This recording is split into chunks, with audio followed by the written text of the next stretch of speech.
Good morning, everybody. Welcome to Friday morning.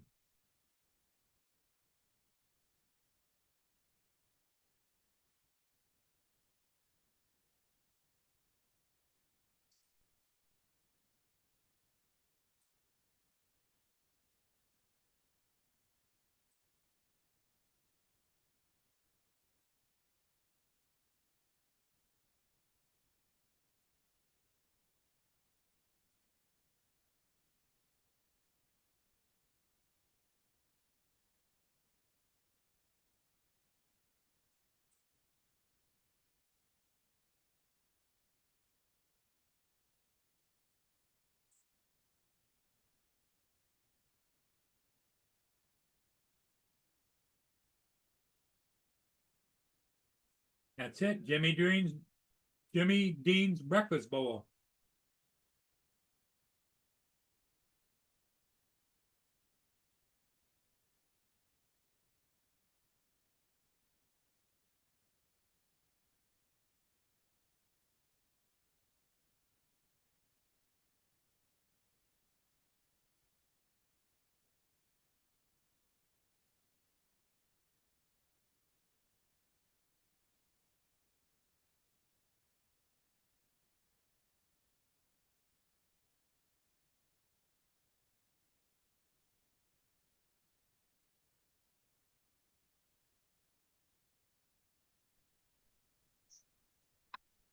Morning, Paul. Morning, Joe. You had quite a video. I think it's bad myself. I thought it was really good. Well, I kind of screwed it up at the end because it started getting they were going slower than they did last year. I had the Mavic 3 out there, and when I saw the gap between the dance team and like the dance teams and the band, it was getting dark. The video on my screen was looking all right, but I knew it was getting too dark. I should have stopped and flipped it into night mode. If I just put it in night mode, that back part of it would have looked better. But I don't think any of it looked bad. well, it didn't look bad because you couldn't see the difference in the sky and getting the grain. And what I did is I did a lot of contrast changing on those, and I did them when I got to the point where it started getting dark. I started bringing the brightness and the light up, the exposure up on like 5 dot increments, like 30 to 35 to 40 to 45, so that it would blend. And I changed the contrast the same way, a couple of points. And I'll put it this way: 99% of the people that are going to, I say 89% of the people that are going to look at this are going to look at it on their phone anyway. Hello, Brenda. It's going to be the Eagle. students looking at it on their phone, so it should be all right.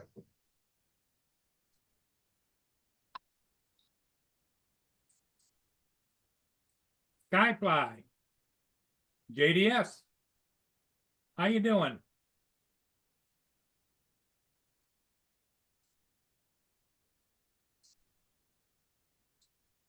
No, I liked the video and I liked the music that you had tailored for it. That was good.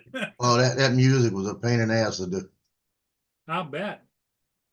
Well, I, I wrote down the words and then I started playing with it. And then it came out and I looked at it and the words, they changed it in.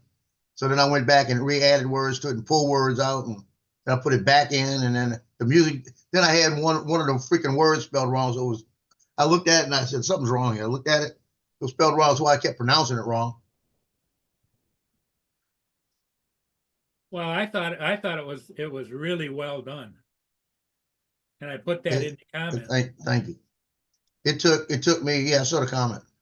I'm having problems with my Apple Mail, so I can't get in the Apple Mail right now. I'm gonna have to put Outlook or something on this thing and change it over to this Giggles computer. wants you to put your in the chat the address in order to go to your video. Let me find it.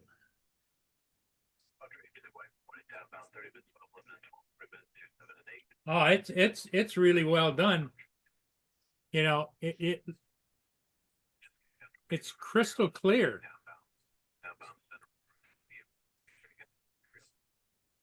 I've been putting off going to fly the Neo simply because of all the trouble I had getting the video and pictures off of it.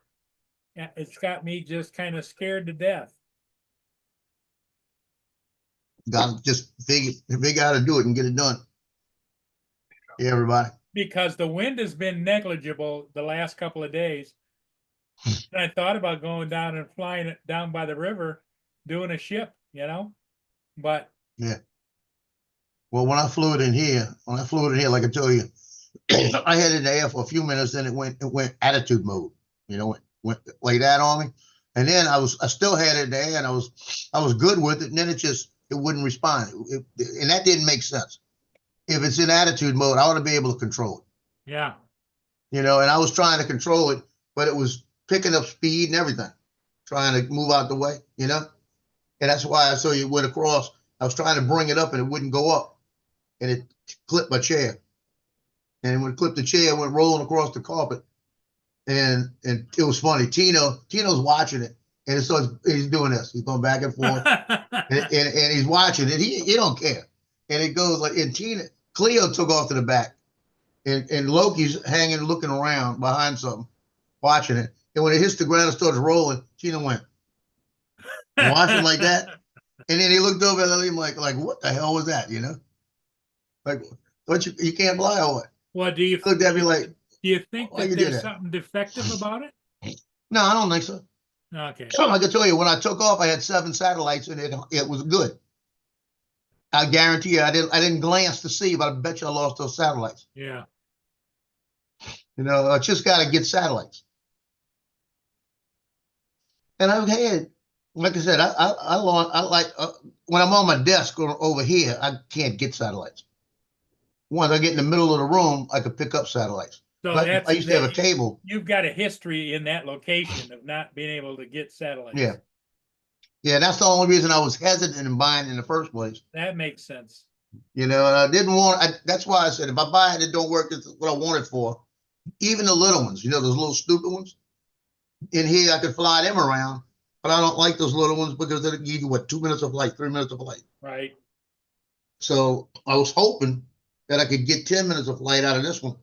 Hey, but like Frank, I said, it's not a total loss because there will be places I can fly in inside. If you decide you're not going to use it anywhere except for in the house, you could always sell it and get your money back because people want them bad. Yeah, no. You know, but I'll probably keep it, and like I said, I got the little bitty bag. It's a little shoulder bag. I can carry it with me, and I could technically carry that with me. Like if I go to, I could have, like last night I was looking at this thing, and I'm really mad. I should have brought the Avata 2, because if I'd taken the Avata 2, there was such a gap in the street between these people. I could have flew around them with it and everything. But then, like I said, it comes down to the light too. The light would have messed up anyway. But I'd have loved to have done the parade with the Avata 2 instead and keep it street level. But I tell you what, how long I've been at that school. Everybody telling me hello. Everybody telling me hello. The softball girls show up. All of them hollering, "We love you, Joe." You know, so I had a truckload of girls from softball saying they love me. The basketball team did the same thing. Soccer girls were smiling, laughing, and saying, "When we shooting pictures?" The coach said, "A couple of weeks, I'll get with you." Like that. But it was a fun night. That's why I wanted to make the video, the song special for them. Somebody was asking about you last night, and they said he's out shooting football, and I said, I'm not sure where he is because I know he's got to do this parade, but I thought the parade was like Friday. No, the parade was today, yesterday, because the homecoming game's today. Okay. TJ. That was a pretty good video. I'll say it was pretty good. Yeah, I thought it was really good. You know, like TJ, the only thing that I thought it was okay, except for at the very couple of end, like the 3 or 4 at the end when it started getting real dark, and like I tell you, I had it up there and I was waiting for the next group to come through because I was up there for Right. about 40 minutes. And Yeah, you were almost you were 40 using minutes. you were using your Mavic 3 or the Air Yeah, 2S? Mavic 3. Mavic 3. You see, and it was no reason I shouldn't have just changed it to night mode. Yeah. See, I wish when I edit my videos, I wish because I use CapCut, and I wish Yeah. CapCut had AI features and like you could do the words and shit like that in there. But I guess I have to pay for the if I want to get that, I have to pay for the AI. For the service, there isn't any free of that part, is there? Yeah. Well, you see, the one I have is Wondershare. It's What is it? Filmora. What it's It's called Wondershare. Filmora. Yeah, Filmora. Filmora. Yeah, but the thing with that one, you got to have a little bit of experience in editing, and you got to have a little experience with knowing how to do it that way, because it's almost like I can't remember what the name of it. Is Filmora free? No, Uh, actually, I think they might have a free version. I think they do have a free version. It's very limited. But I bought the thing. It cost me. It was like $79 lifetime, and then they had a special on it where I got it for like $59 lifetime. yeah. So I had been using it and I liked it. So I said, you know what? I'm gonna go ahead and buy it. And they've let me. I had actually Filmora 12 version 12. Right. And they gave me an upgrade right off the bat to 13, and they never charged me for it. Right now they got 14 coming out, but they'll charge me for it. But they've upgraded it all the way. I got like 7 upgrades, and I've got it to where it's good now. I'm happy with it. I don't need to upgrade it. Now, I may in the future, if they give me a good price, like 20 or 30 bucks to just do the upgrade, Yeah. I might do it because they're doing a lot more AI features in it.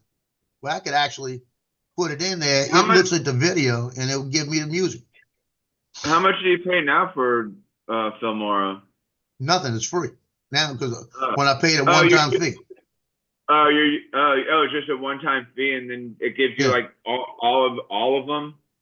Yeah, I've got everything right now, all in the version 13. The version 14, they asked me if I want a free trial. I said, nope. Nope, leave it alone. You know, I'm gonna look at it. I never looked to see how much it was. If it's like 30 bucks, I may go do it, you know?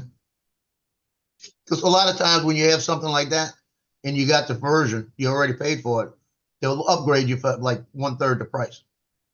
You know, if it's 80 bucks, they might charge you 30, you know? Yeah. And that would be a good thing because there's a lot of new features, like I said, AI features going into it. Yeah, I wish CapCut had that feature.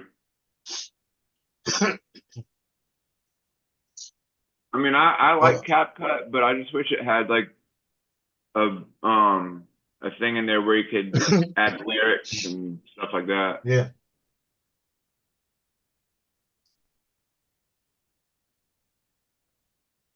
Well, I'm getting mad at this. This Apple Mail is getting me pissed off. Why? What happened? I got everything consolidated in Apple Mail. It comes on in one place. And right now it won't log in. What, with Apple Mail? Yeah, it's not logging in on my computer right now. Oh, and that's really getting me mad. I got it on my phone, but it's not. I read it on my computer. I'm gonna have to go into each account, the 4 accounts, and re-put the passwords in. That's what it did me about a month ago. I don't know why it's doing this. That's why I'm trying not to do anything with it right now. To see if it catches itself, you know. So I had a notice this morning that it needed all the passwords. Yeah. Why did it lose them?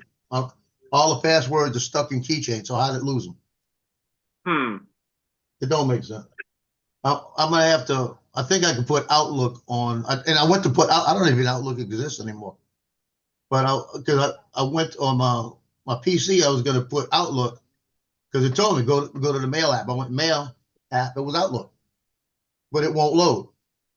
You know, so if I can get it to load, I'll put all the accounts in there and I'll just have the freaking thing here.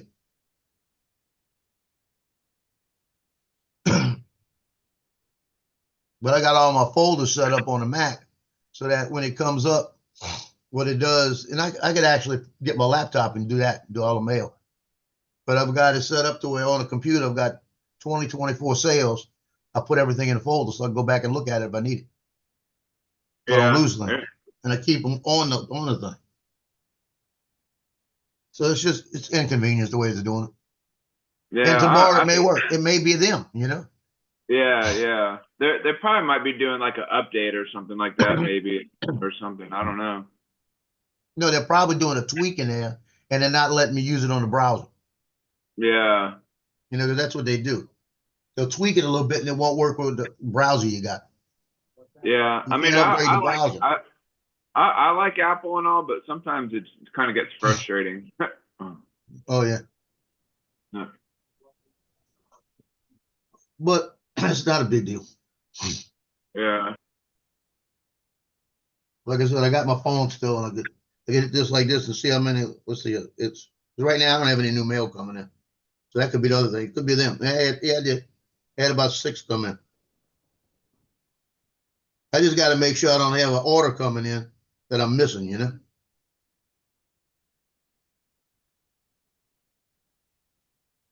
Yeah, it's 1, 2, 3, 4, 5, 8, 10 emails came through, but it's not coming through on the computer. So it's got to be the passwords again. Yeah. Aggravating.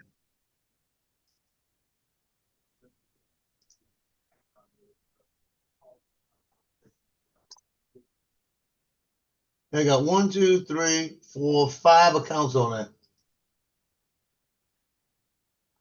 Yep. I click on the first one, says enter the password. Why do you have That's what it 5 is. accounts? Don't With you only different need email. one? Don't you only need one account? It's one account, but 5 different email accounts. I wish I Wait, only had what one happened? email account. Wait, what happened? Did I miss something?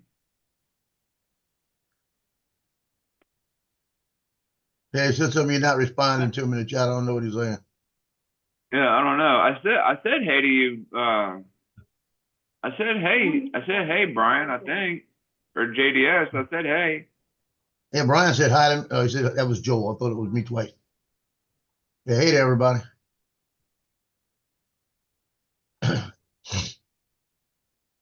Someone is detected at your front door. Alexa's telling me that someone's detected at the front door, but nobody's there. Ooh. Spooky. Yeah, I said hey, JDS. And Brian. Did I say hey? I said hey, Brian too. I said hey to you.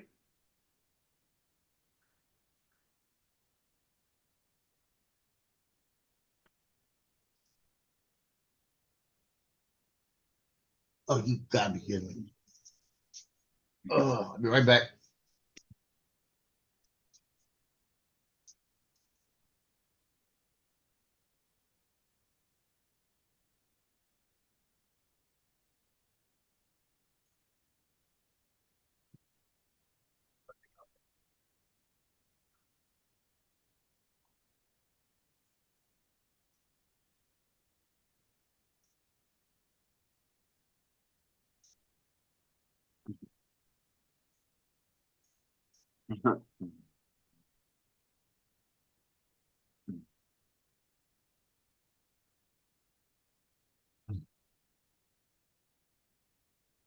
Darn, darn.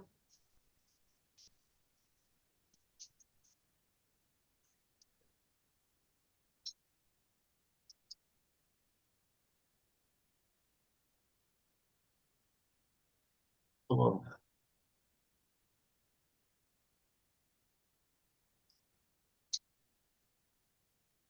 Yeah, I need to text old Uncle Ray later and ask him if he reviewed his chat yesterday last night on his show, because he had we were putting in a bunch of numbers yesterday and I guessed the right one and he thought it was somebody else that got the number, but I was first. I got the number I got the number correct. So I gotta ask him if There's he if he nothing worse than when somebody's offering a free gift for you to say, "Oh, you were wrong." That'll get you a long ways. Yeah. Point out his shortcomings. Oh yeah. Yep. You might add, I don't know if you're getting old and senile or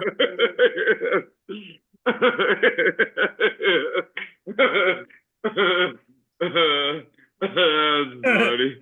I don't know how funny it would be. That's pretty good. It'd be something though. Yeah, yeah. Come on, hey, go get that thing right up front. I knew I did, Brian. I knew I did. Because I started guessing other numbers and I'm like 18. I started guessing like 23, 25, 4, 5, 6, and I said 18.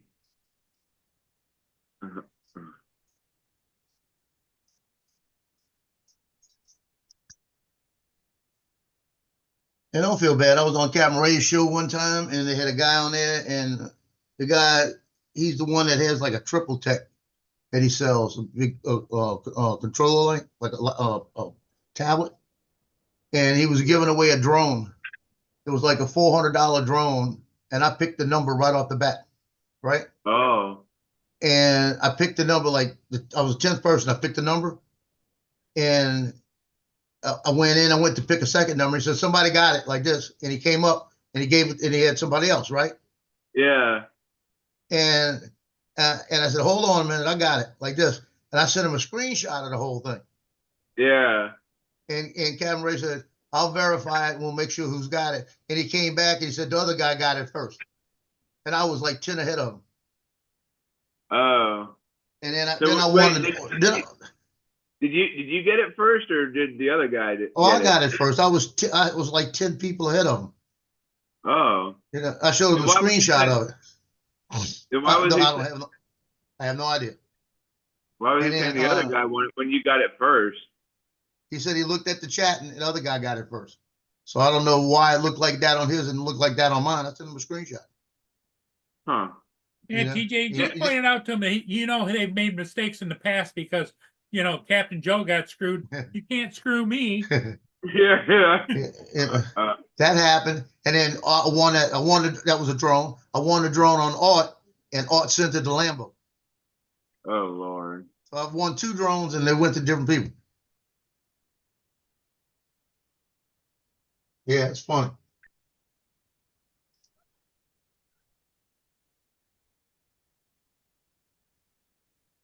Yeah, I knew I did. I'll text him later and see if he got it all straightened out. Yeah, he'll look at it.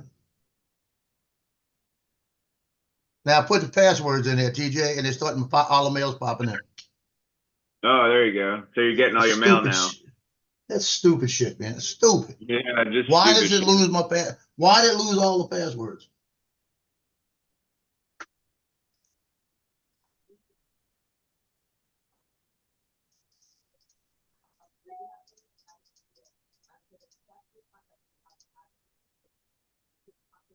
Yeah, I got 18 emails came in, and they're still popping in. Wow. And then it's still giving me a little squiggly line. So I got to do AOL. I got 2 AOL accounts that go into that. But to do that, you got to go through AOL. You got to go through hoops. Yeah. You can't just put the password. You got to get a code for each one.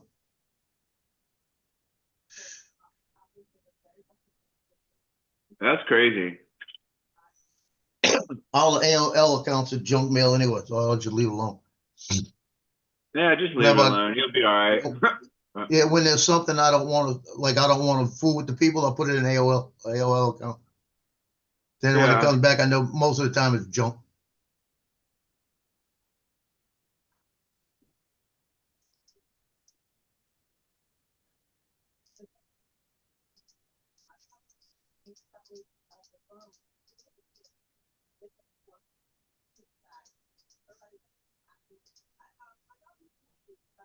Yeah, it looks like we might get some rain either later this morning or later on in the afternoon. looking a little cloudy outside. Well, we're at 47 degrees right now. And it's supposed to go up to 76 today. And overnight it's going to be in the 50s. So it's going to be cold at the game tonight. So that's going to be nice. I'm gonna just have a long sleeve shirt. I should be good. Like double layered. Yeah. Yeah, I should be good for That's that. And I won't sweat tonight. That's the best part. Yeah, it says 77 degrees outside right now. Yeah. Well, I'll tell you what, though, the night before last, that game out in the middle of that field, when I left the field, it was 56. It was cold.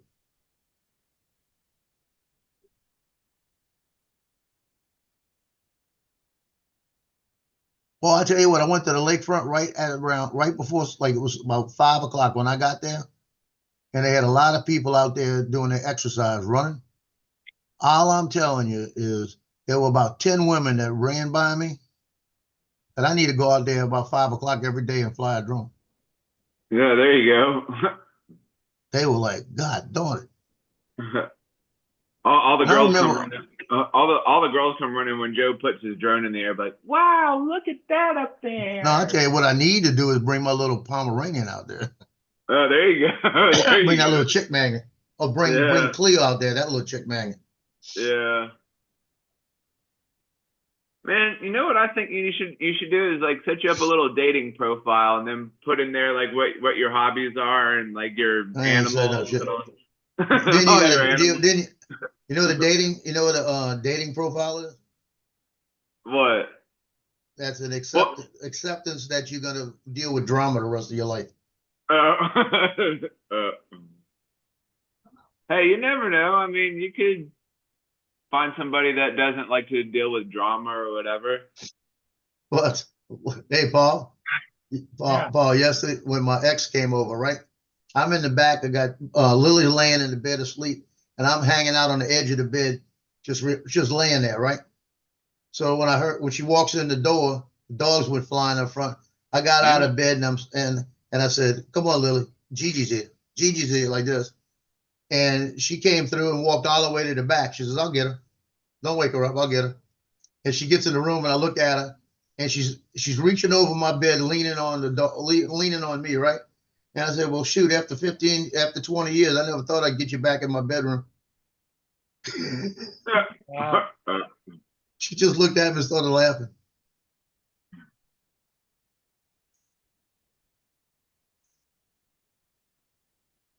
Joe, you're so silly. Everybody got that voice, TJ. Everybody. Yeah, I know they do. I know. What's up, Johnny? Johnny! Hey, Johnny, I got a question for you. Have you flown the Neo inside In your house. in your house or in your daughter's house?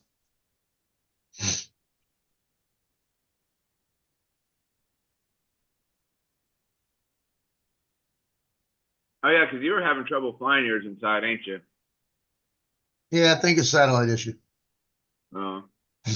Yeah, like I said, I got 7 satellites, got it in the air, and it hovered good. And then I turned it around and started to bring it to me. And when I started to bring it to me, it goes attitude mode. It He said says yes. attitude mode? Yeah, Addy mode. Attitude mode. He said it flies He really says- well. Yeah, he said it flies really It's well. got to be my apartment. It's got to be the apartment because he's in a Yeah. little. That's called the TJ mode, the Addy mode.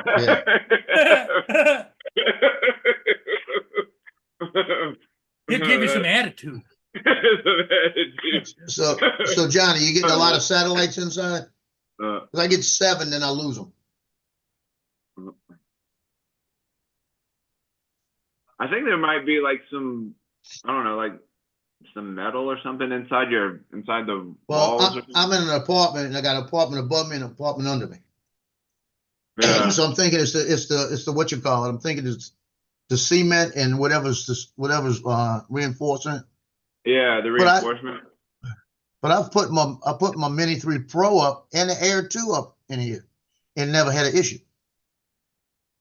So I don't know if it's Yeah. just because it was a stronger signal, it picks up.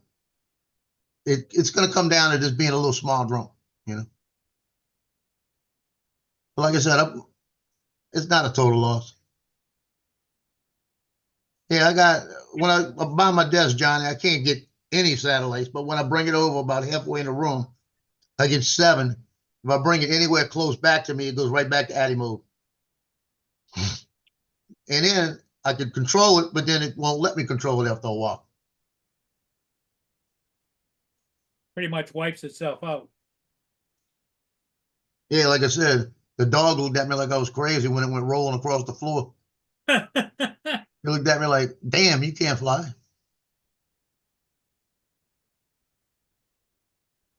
The other one ran to the back like he was in the ghetto and somebody shot at him. Like you were down in the hood.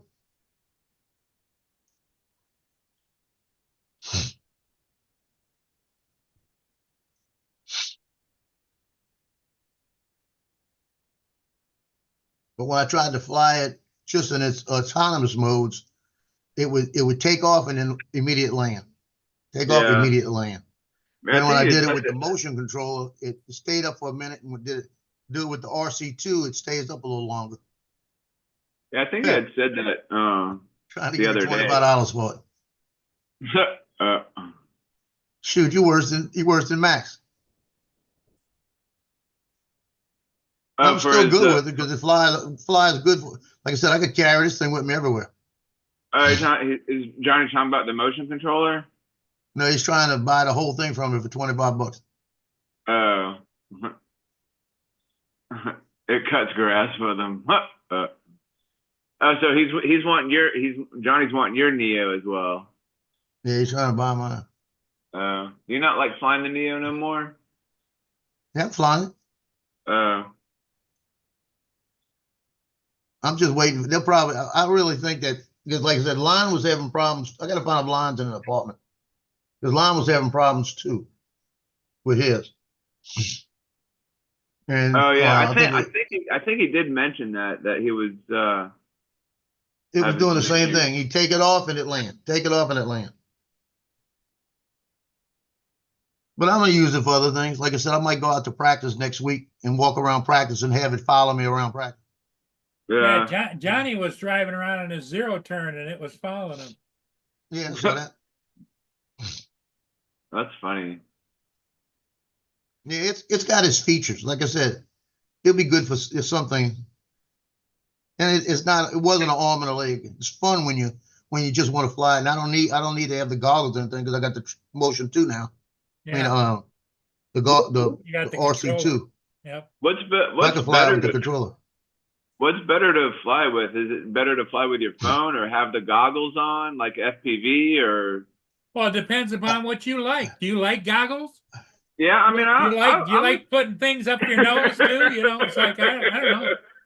I like the goggles. Yeah, I like flying my Avata 1, and I'm sure I'm sure I'll like the Neo as well. But I don't know if the Neo would Well, what's would nice pair. is you can fly the Neo if you get a RC2 and you have the screen, you see what it sees, you got the controls in front of you, and you can look, you can watch the area.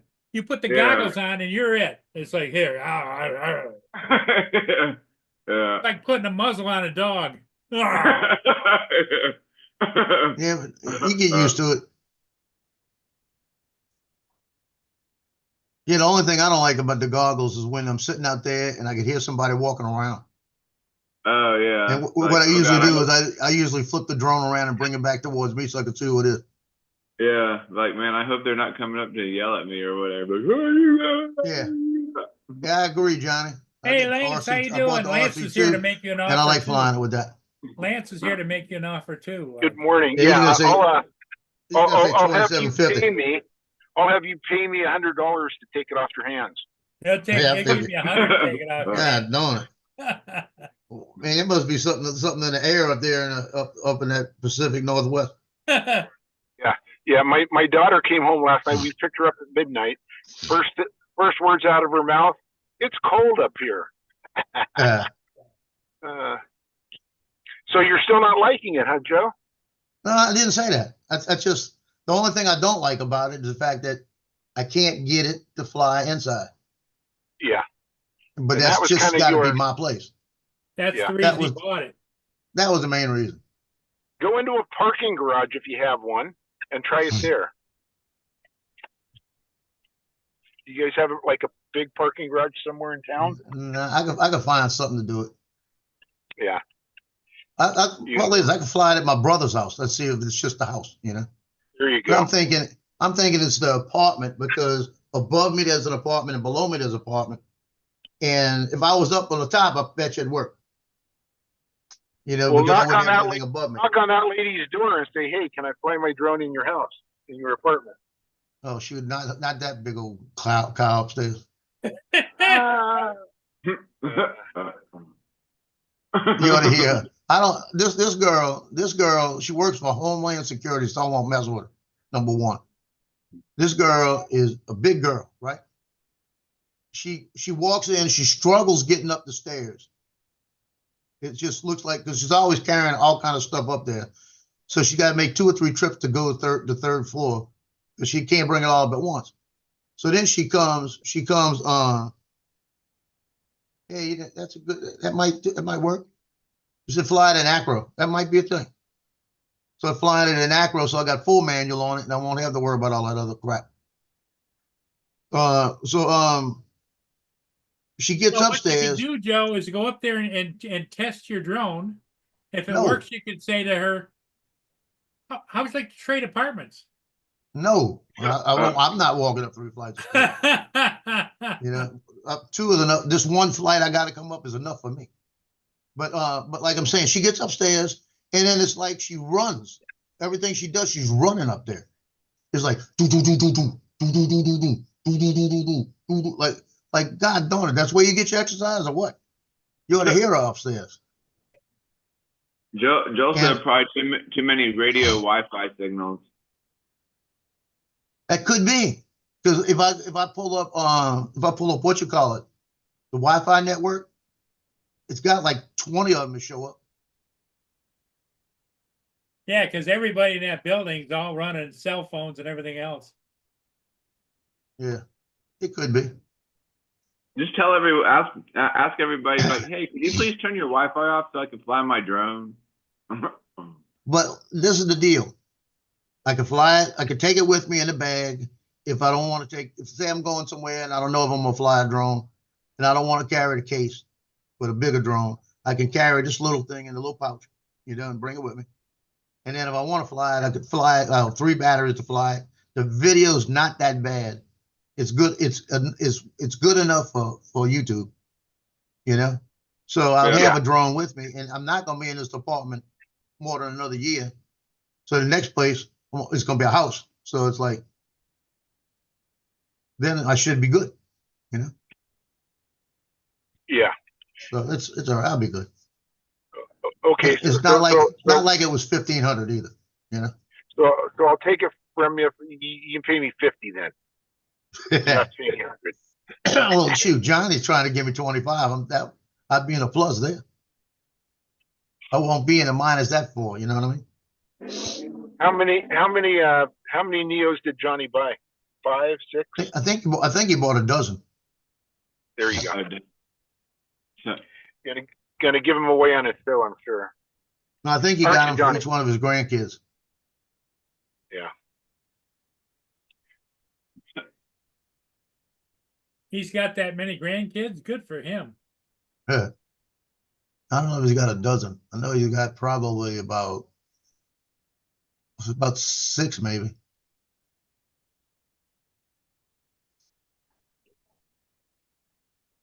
It's either 5 or 6, I'm thinking.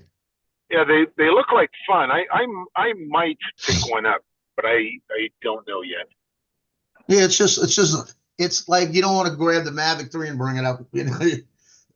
I could just throw this little shoulder bag and throw it on. And if I go down to, I could, like I said, if I go to the football practice, I could carry that with me and sit there and fly it around, Yeah. But my video I put out last night, the homecoming parade, I'm mad at myself because I knew better. When I got there, the last 3 little clips of it, it got dark enough where I should have actually from about when the football team started to arrive, it was getting dark enough, but the screen looked good. So I was thinking the camera, I know the camera picks up pretty good. I had taken all the EVs off of it, so I was at 0. So I was trying to make sure I had, I knew it was going in the night, but I knew I should be good. I had the Mavic 3. I should have just flipped it in night mode. What's up, But it Don? didn't come out. It didn't come out bad with adjustments. And the Neos, I'm hearing almost as or just as loud as the Mavic 3, huh? Or Actually, louder. I put it this way. I hear it, but it's not, it doesn't, maybe it's because I'm so used to the Avata and the Avata 2. That sound don't bother me. It doesn't seem as loud as those. It's just got a different pitch. Because I flew it in, like I said, when I was flying in here, the dogs, one of them took off because she'll take off no matter what. The other one thinks he's from the hood, so he was hiding, looking behind something like he always does. But I could clap my hands and he'll do that. And Tino just watched it until it hit the floor and rolled around, and he looked at me like I was an idiot. Okay. Flew my Air 2S yesterday for the first time in a couple months, probably. Strapped on the Sphere. Took it around. And nice to get it up. Oh, you did a Sphere with it you're talking about? Yeah, the 360, the Insta360 Sphere, you strap it on the side of the drone. Oh, huh.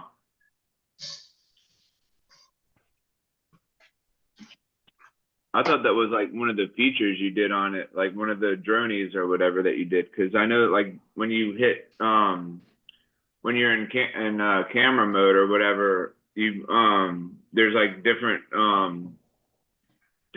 things that you could do where it takes off and does one of these things and then like comes back, does the Sphere, and then it does like a rocket, and then there's I don't know, a couple other options you could do too. So I thought that's what you were talking about.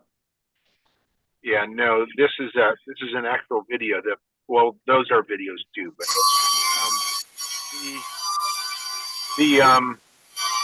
those drones will do a still shot. Who's that? Johnny's at a baseball game. He's got the Neo up and right next to him. Get the Neo going. How many satellites you have? 4. Really? That is a squeal. That would drive me Now, wait a crazy. minute. You have 4 satellites. I'm cool on my grit. He's done with his grit. You see, now I had 7 satellites and it wouldn't do that. I mean, I don't know. It flies through.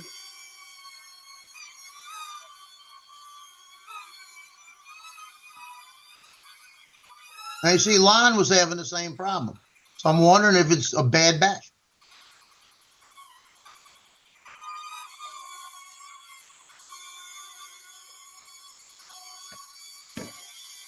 Well, you bought 3 batteries. Throw another battery in there, Joe. It's nice. It's cool my grits. Look, got my grits all cool, TJ.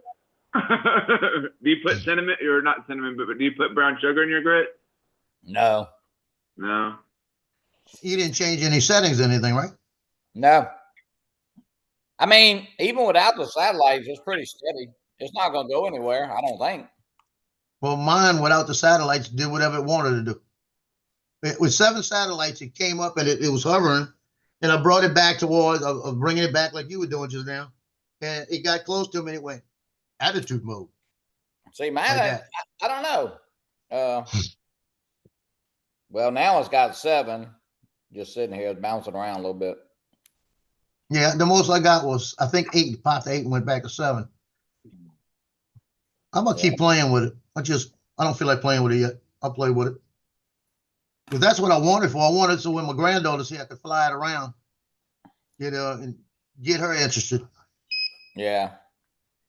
Do you fly with the goggles too, or no? Yeah, I flew it in a manual mode. I've been flying Oh, in did you? manual. I've flown it with the RC2, the Motion 3, the sticks, the phone. I mean, I've flown it with everything. Oh, there you go. You flew it by itself, everything.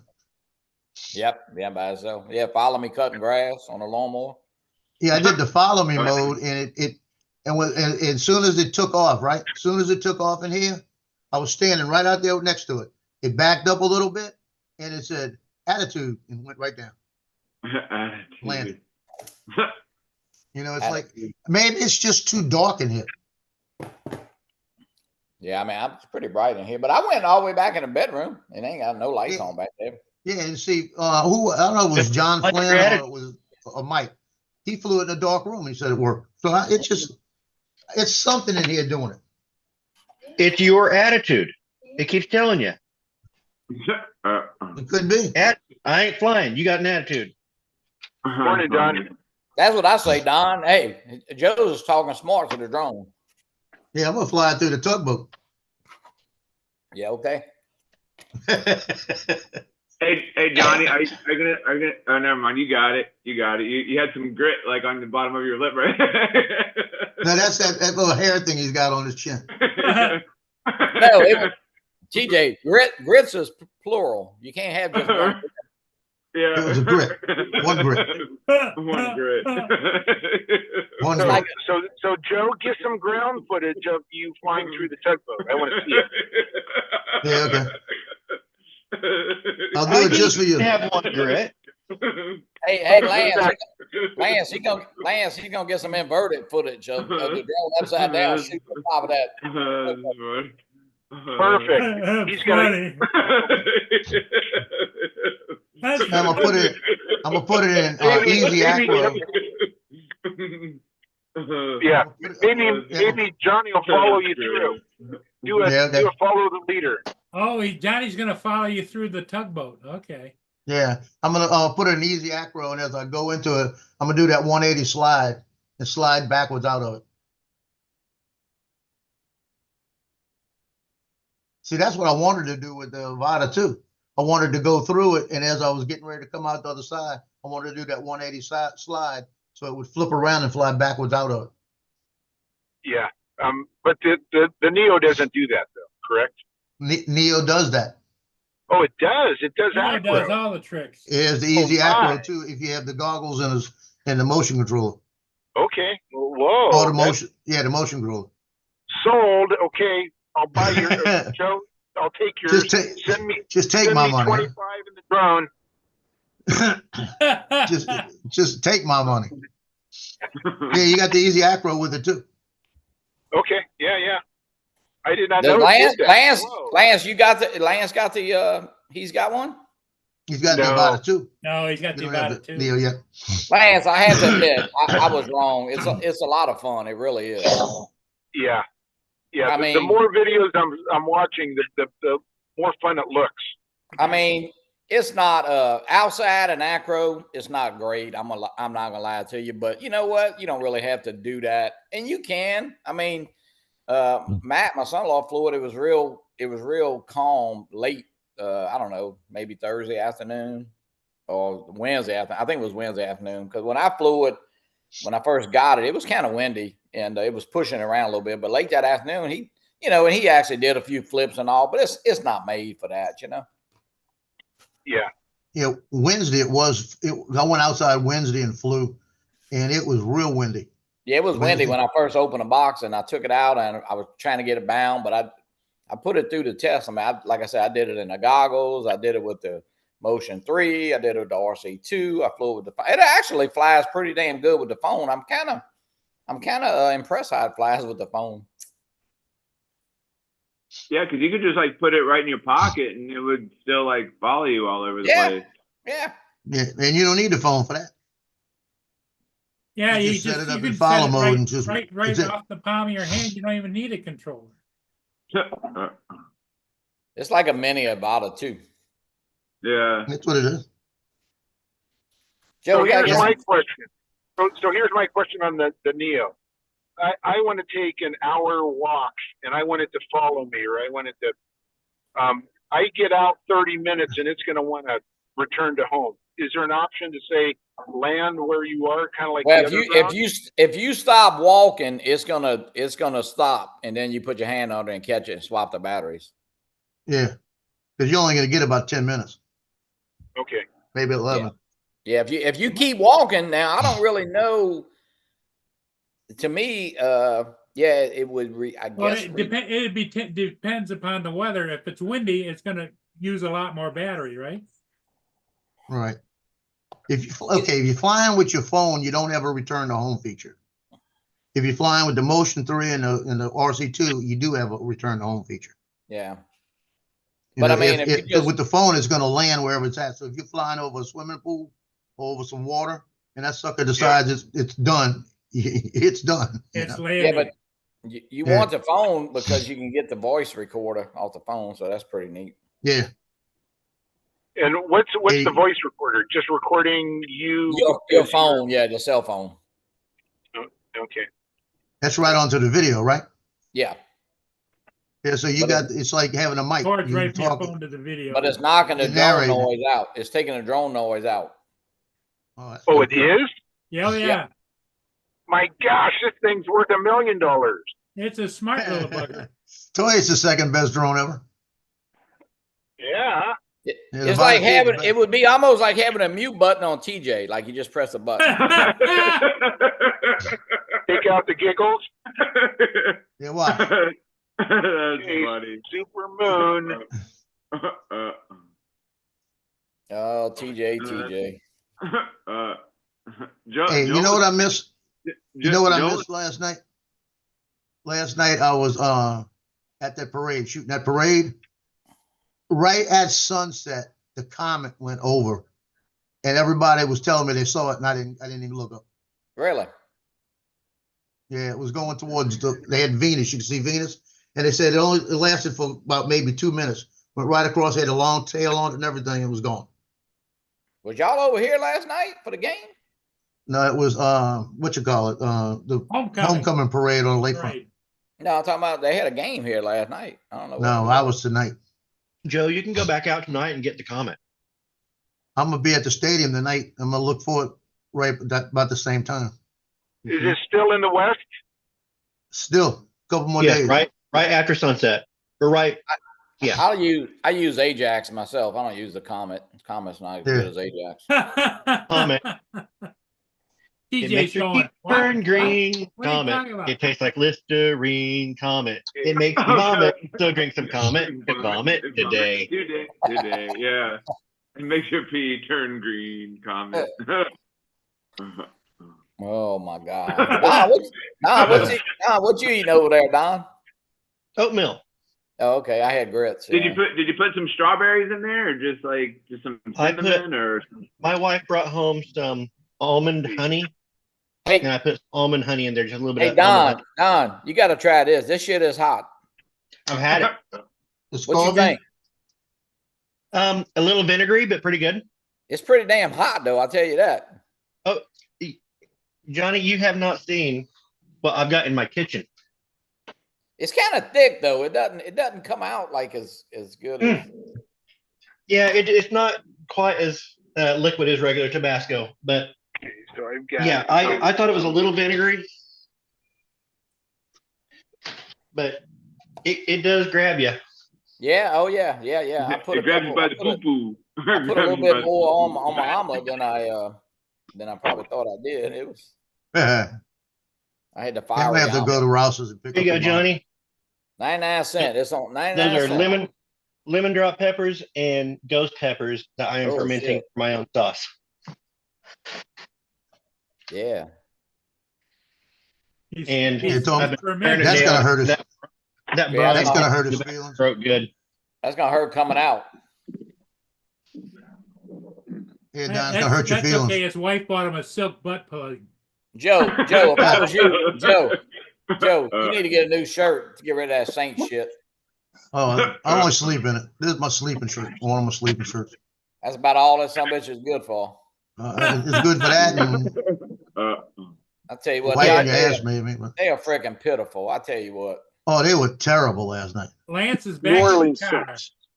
New Orleans. Yeah, sucks. I'm gonna shoot the moon, and then I'm gonna launch my drone and Who are you mooning? Tacoma. You know the good. Hello. I'm mooning Tacoma. I'm gonna. Let's see. I've got my 300 on here. Here's the video that Joel was talking about that Jim posted.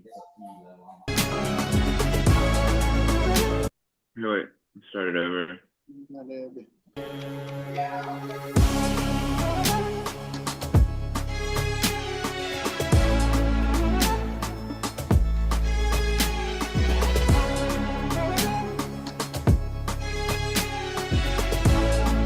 Pretty cool looking tunnel. But he's moving his mouth, but you can't hear him talking. That's quite the murals on the wall. Yeah, that's pretty neat.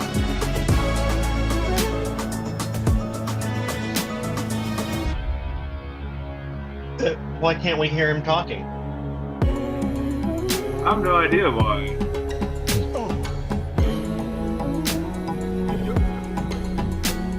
Like to the left, you The have music this. over To his the right, right. you have that. Did you forget to catch audio? Yeah, probably. See, if I did something like this where I was walking and talking, and I forgot to catch audio, the footage would just be thrown in the garbage. I wouldn't have just a quick feed, but I did it's just like, I failed.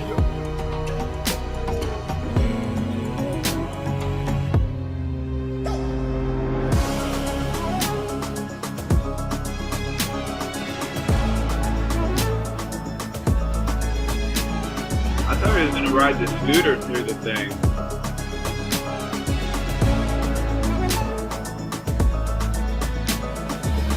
Gotta run. I'll be back. Later, John.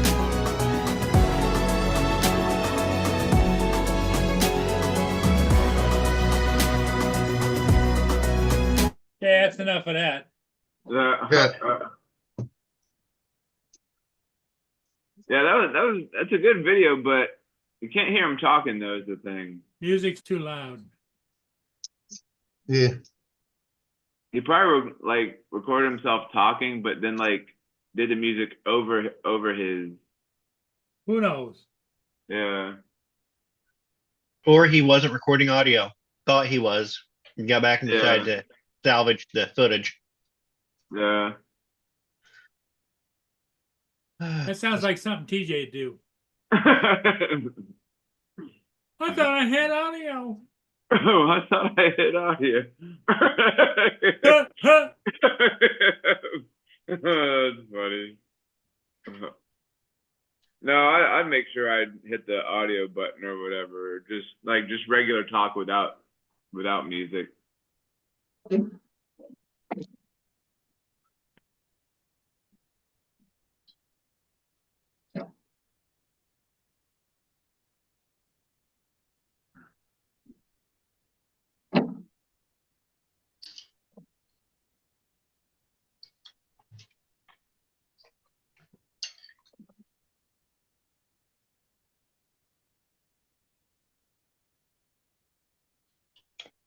Michael's asking if your wife puts a pinch of salt in your oatmeal or porridge. If my wife does it, Yeah. my wife doesn't fix my Porridge. oatmeal. Fixes his own. Uh, Don is the cook of the house.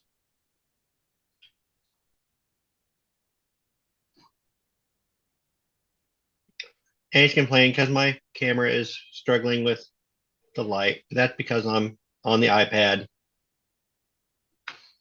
And I got aimed this way. I could switch over to this other camera if people want to see my beautiful face, but no one wants to see my beautiful face. They look at my beautiful face and they feel bad about their own. It's just it becomes a big struggle. Yeah, it's like the light is just beaming in on your face, like, oh.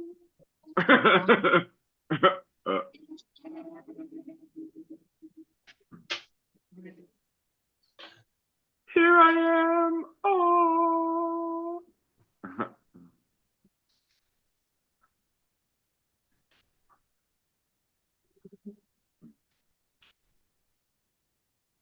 Oh, Lance is flying his drone now, trying to get a sunrise picture.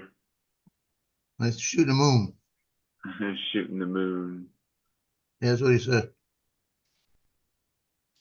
And I'm putting a screen protector on this RC. Everything fit on there perfect. Everything going on there perfect. The one little corner on the end got a little air bubble. I can't get up. Oh yeah, I hate that. I hate that. It's like everything's going on perfect, but then you get to the little air bubble. It's like, damn it. It's only And one. you gotta, One you little gotta, stupid you corner. gotta peel it back and then re-put it on there. Well, it's almost going out. I've got it down to where it's just a little piece, you know. Yeah. It don't affect the screen, but it's like just got to get it to go out. There you go. Just had to change the direction I was pushing it. Now it's done.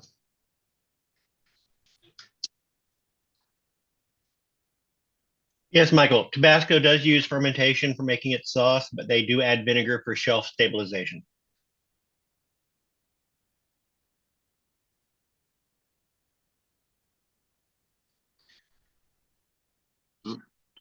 Well, I have my oatmeal sweet, and so yes, I do add just a pinch of salt because a little pinch of salt does make sweet things taste sweeter. So you don't have to add as much sugar. It brings out the flavor. So it's just like a little tiny, like little Just a little pinch of salt will enhance so the just sugar. grab a little pinch of boop. Boop. Oh. There you go, man. There you go, man.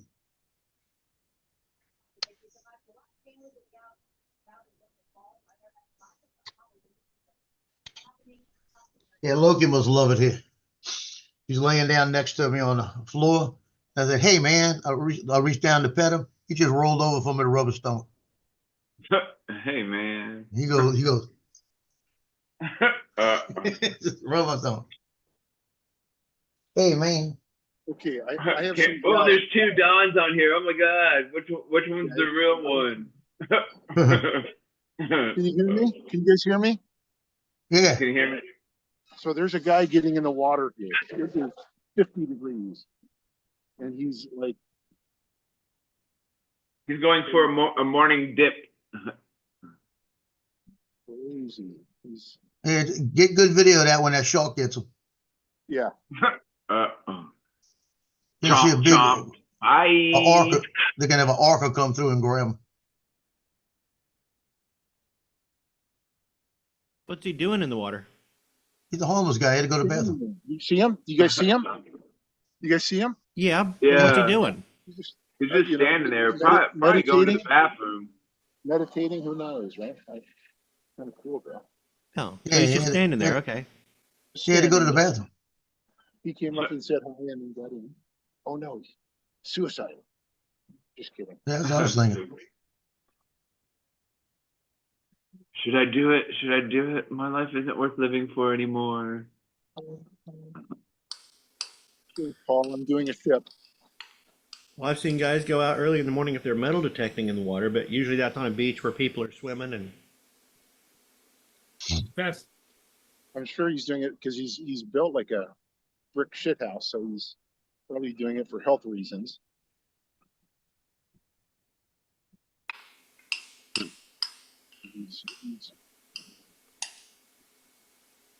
Okay, doing a waypoint for you, Paul. Where'd you find that shirt at, Don? The frack off? yeah. It was a promo when it was an old shirt. I got it as I don't know, some sort of promo when Battlestar Galactica was on the air.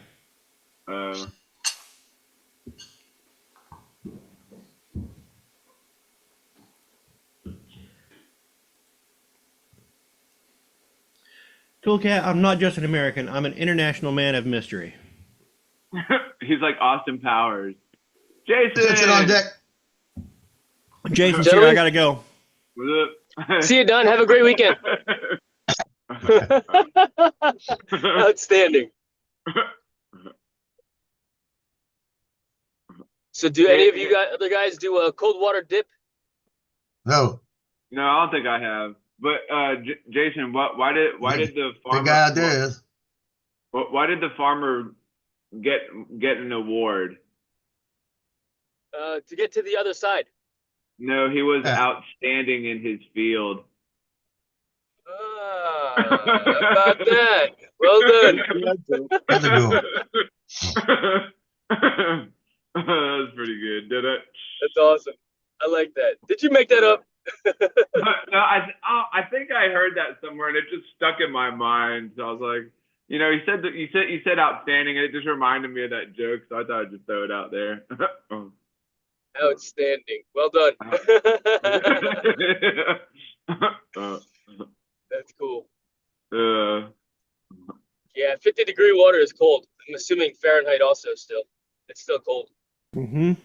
Yeah. And to Yeah. go get out into that much water, that's just going to be pulling the heat away that much faster. It's a big heat sink. Yep. But there are definitely very, a lot of positive effects to cold water immersion. Yeah. What is that? The Imhoff? Wim Hof is the Iceman, and Yep. he's turned it into a thing, if you will. Yeah. Method. His Although- method of, yeah. Oh yeah. I mean, I can get down to a little bit below lukewarm, and then I'm like, nah. oh, it burns initially. You let your body, I guess, get used to it. It's like putting ice on a bruise. It sucks that for the sucks first too. 2 minutes, but then what happens afterwards, right?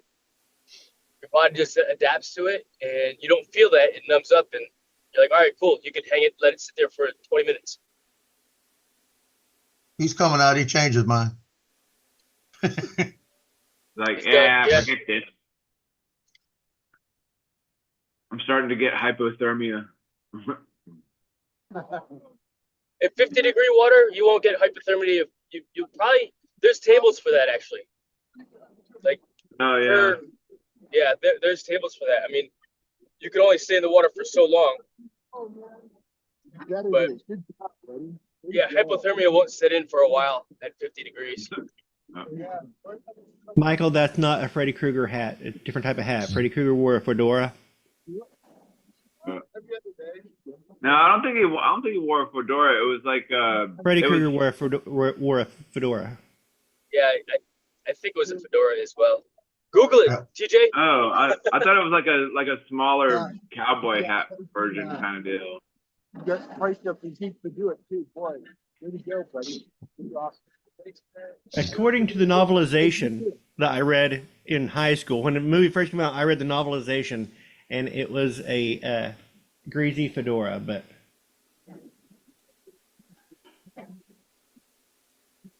Yeah, it's kind of like a cowboy hat, kind of.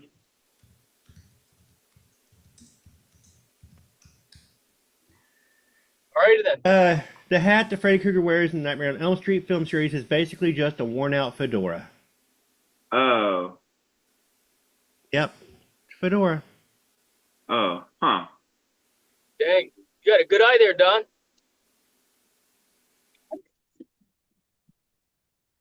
Just a worn out fedora. It almost sounds like fedora sounds like Dora the Explorer.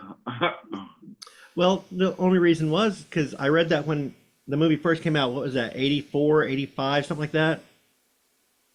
No, that might have been 86. Like kind of like a couple days after I was born. I want to say it was like 85, around there.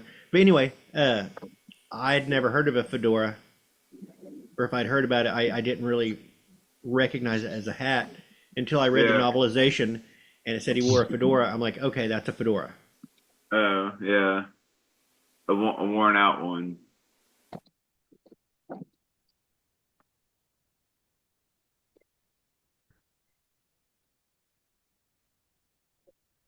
Okay, the guy was crazy. He's out of the water now. Oh, he's out of the water now. He does it every other day. But I mean, I'm sure it's good for, it's probably great for the body, to do something crazy like that. Yeah. 84. Probably.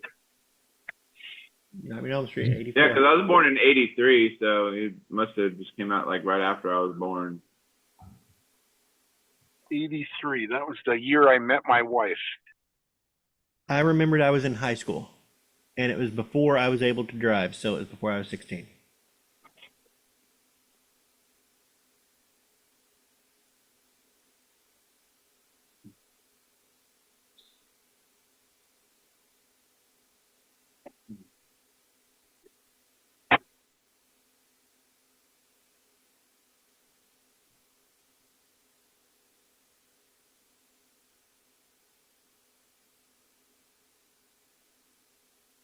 Okay, another half day today of kids. Woohoo! See if my fifth period is any different when I have them second period. They're a handful. Yeah. Sometimes that's all the difference. It's just having them a different time of the day. But I have a feeling it's not going to change. I've got too many high flyers in that class. Any of them like sports people? I've got a linebacker in there, and he's the biggest idiot of the bunch.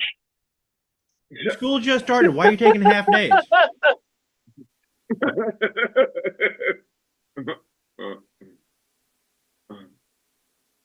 The school just started. Why are you guys already doing a half day? Oh, it's conferences. Yeah, yeah. I really, we made jokes when we were kids. Yeah, be a teacher because school's out. It's like you guys have more conferences. Yeah, you needed to be a teacher. It's great.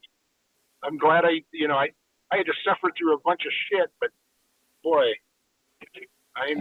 54 is probably a little late to start a teaching career.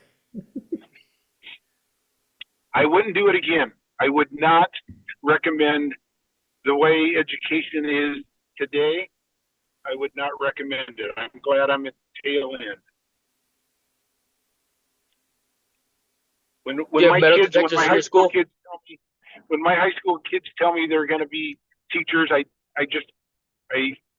smile and bite my tongue. It's like,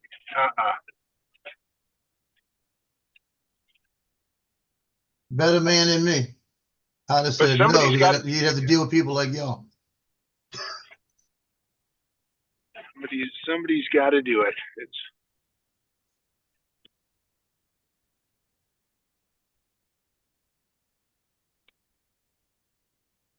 Looks like the sun. Oh, it's going to be a great sunrise. Should have stayed a little longer. But now I have a first period today. I got to be there to welcome them in. Oh my gosh, look at that sunrise.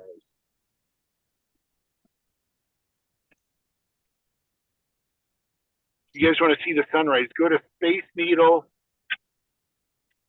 Pano, and it'll take you up to the Space Needle and show you the current time and date of the camera.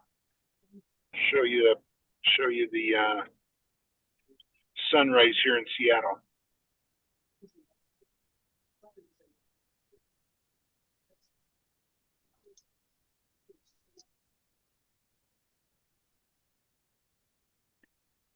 I think I do remember you talking about that.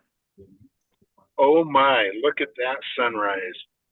We haven't had one like this in a long time. We can't see it. Really, really pink and wow. Maybe I can get to school and launch the drone from there. Might be gone by then. What's the difference between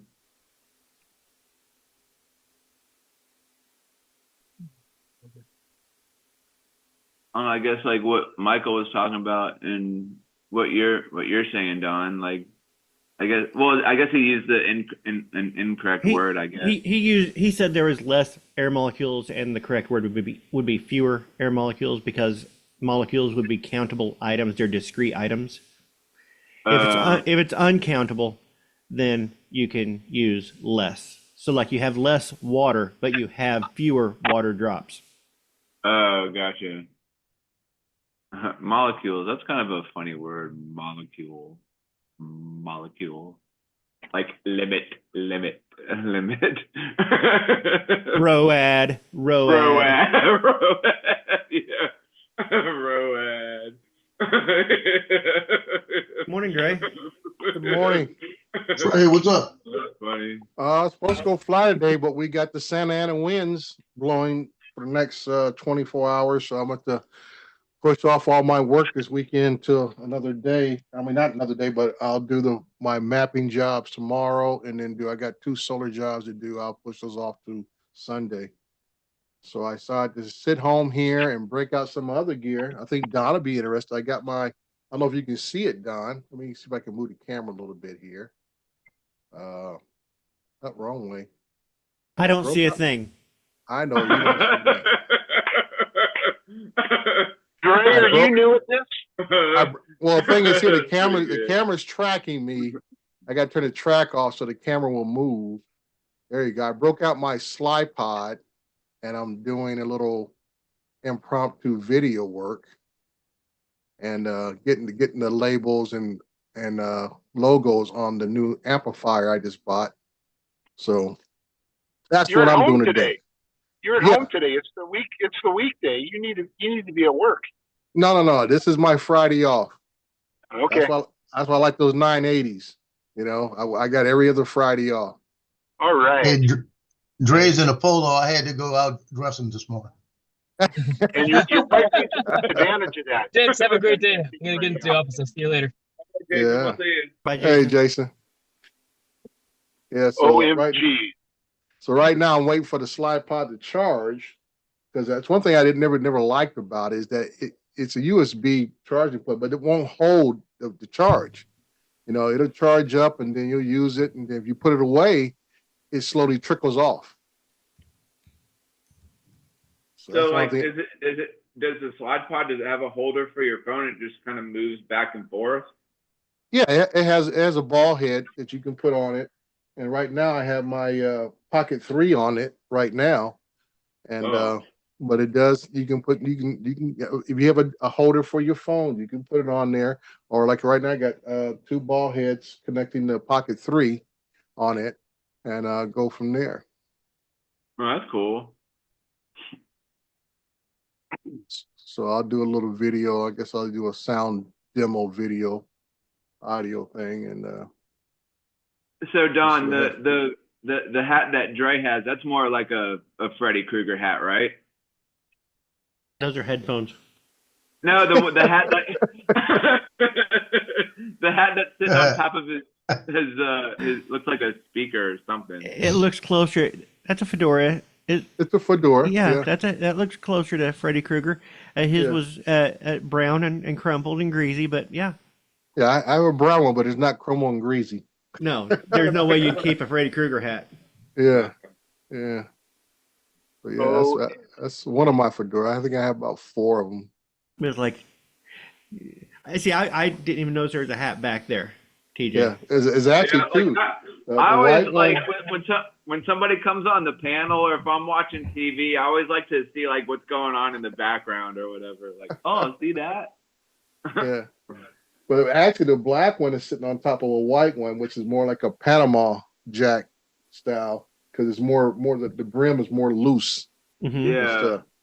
I'll show you. Justin, what's going on? Not much. I got off early today, so. Oh, there you go.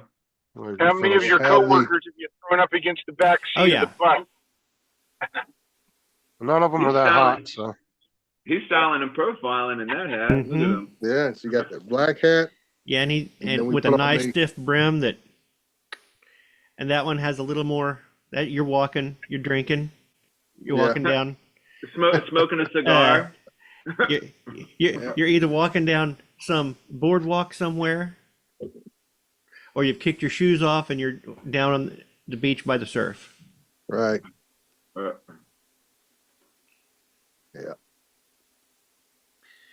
Or you're just getting off a plane and gonna eat somebody's liver.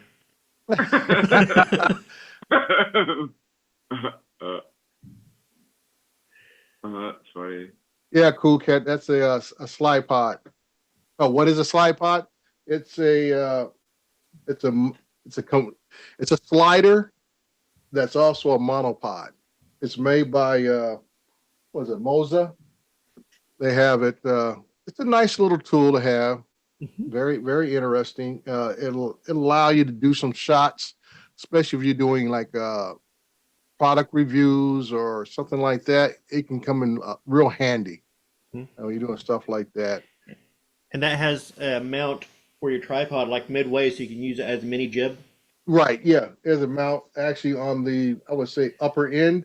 Yeah. It Now has that, a mount right there. And if I extend it all the way out, well, it extends about 14, 15 inches. right, but if I'm correct, that's not like a regular jib that doesn't do any auto leveling. No. Right. No, I have to do it. Basically, you would need a better tripod than this little cheap one I got here that's more fluid to treat it like a jib. Oh yeah, but I'm talking about auto leveling the camera, so as you go Right. up, the camera keeps a consistent horizon. Right. Yeah. No, And since this that's just doesn't- a single post, a single piece going out, you don't have any structure to triangulate to do your trapezoid on. no. So like I said, basically, like I said, using it with the But still, having some sort of movement just out to get some sort of movement like that, yeah, Right. very handy. right. Like I said, it works very well when you're using like a DSLR, like this Osmo Pocket or a GoPro, where you can see what you're doing at the same time. That's what makes it helpful. That, like you're saying, keeping horizon. If I can see what the camera's seeing, then I can maintain it a lot better and stuff. Because it get, like I say, it gets heavier as it extends out, so you're going to get a little bit of wobble if you're not careful. So, Thank you. yeah. So I'm just waiting for it to charge right now, and I'm gonna go ahead and shoot this little bit of stuff here on this new receiver I got, and go from there. That is one thing I miss is having access to a jib. We had a Easy Effects jib. Well, actually, we had a couple jibs. Mm-hmm. And there's one jib that I wish, they didn't even know, they still don't know about it. It's over in the storage unit. Now I do have a full blown slider in the corner, but then you talk about needing two tripods to set the slider on, and then you got to set the limits of the slider. And this one's motorized too that I have. I think it's. And does yours have a parallax track on it?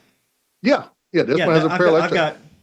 Back in there, I've got the big long slider and parallax track. It just takes forever to set up. That's just why I get to that point. I said it's such But a it makes hassle some to pretty set nice up. shots.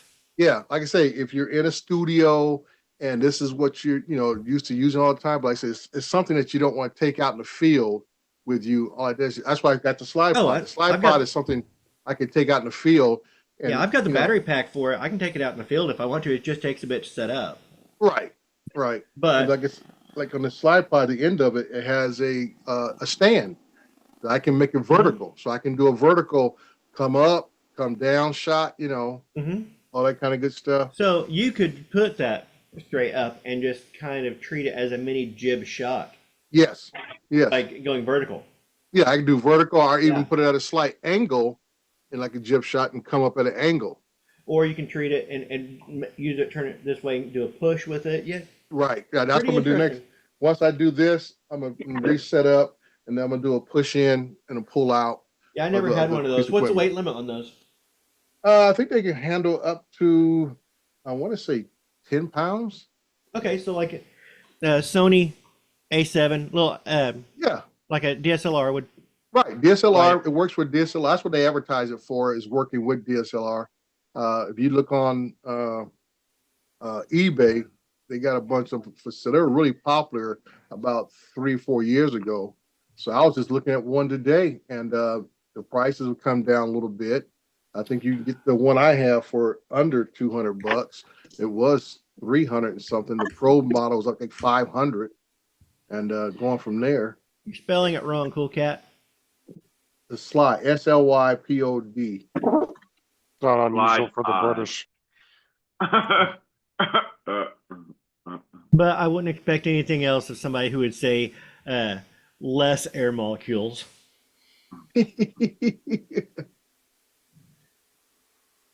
A slide pod. It's Yeah. all one word. It's all one One word. word. One word. One word.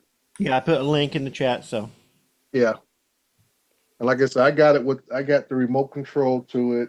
I got the extended ball head, the real one that's really made for the DSLRs to sit on it and everything. So I break it out about, I can say twice a year at the most.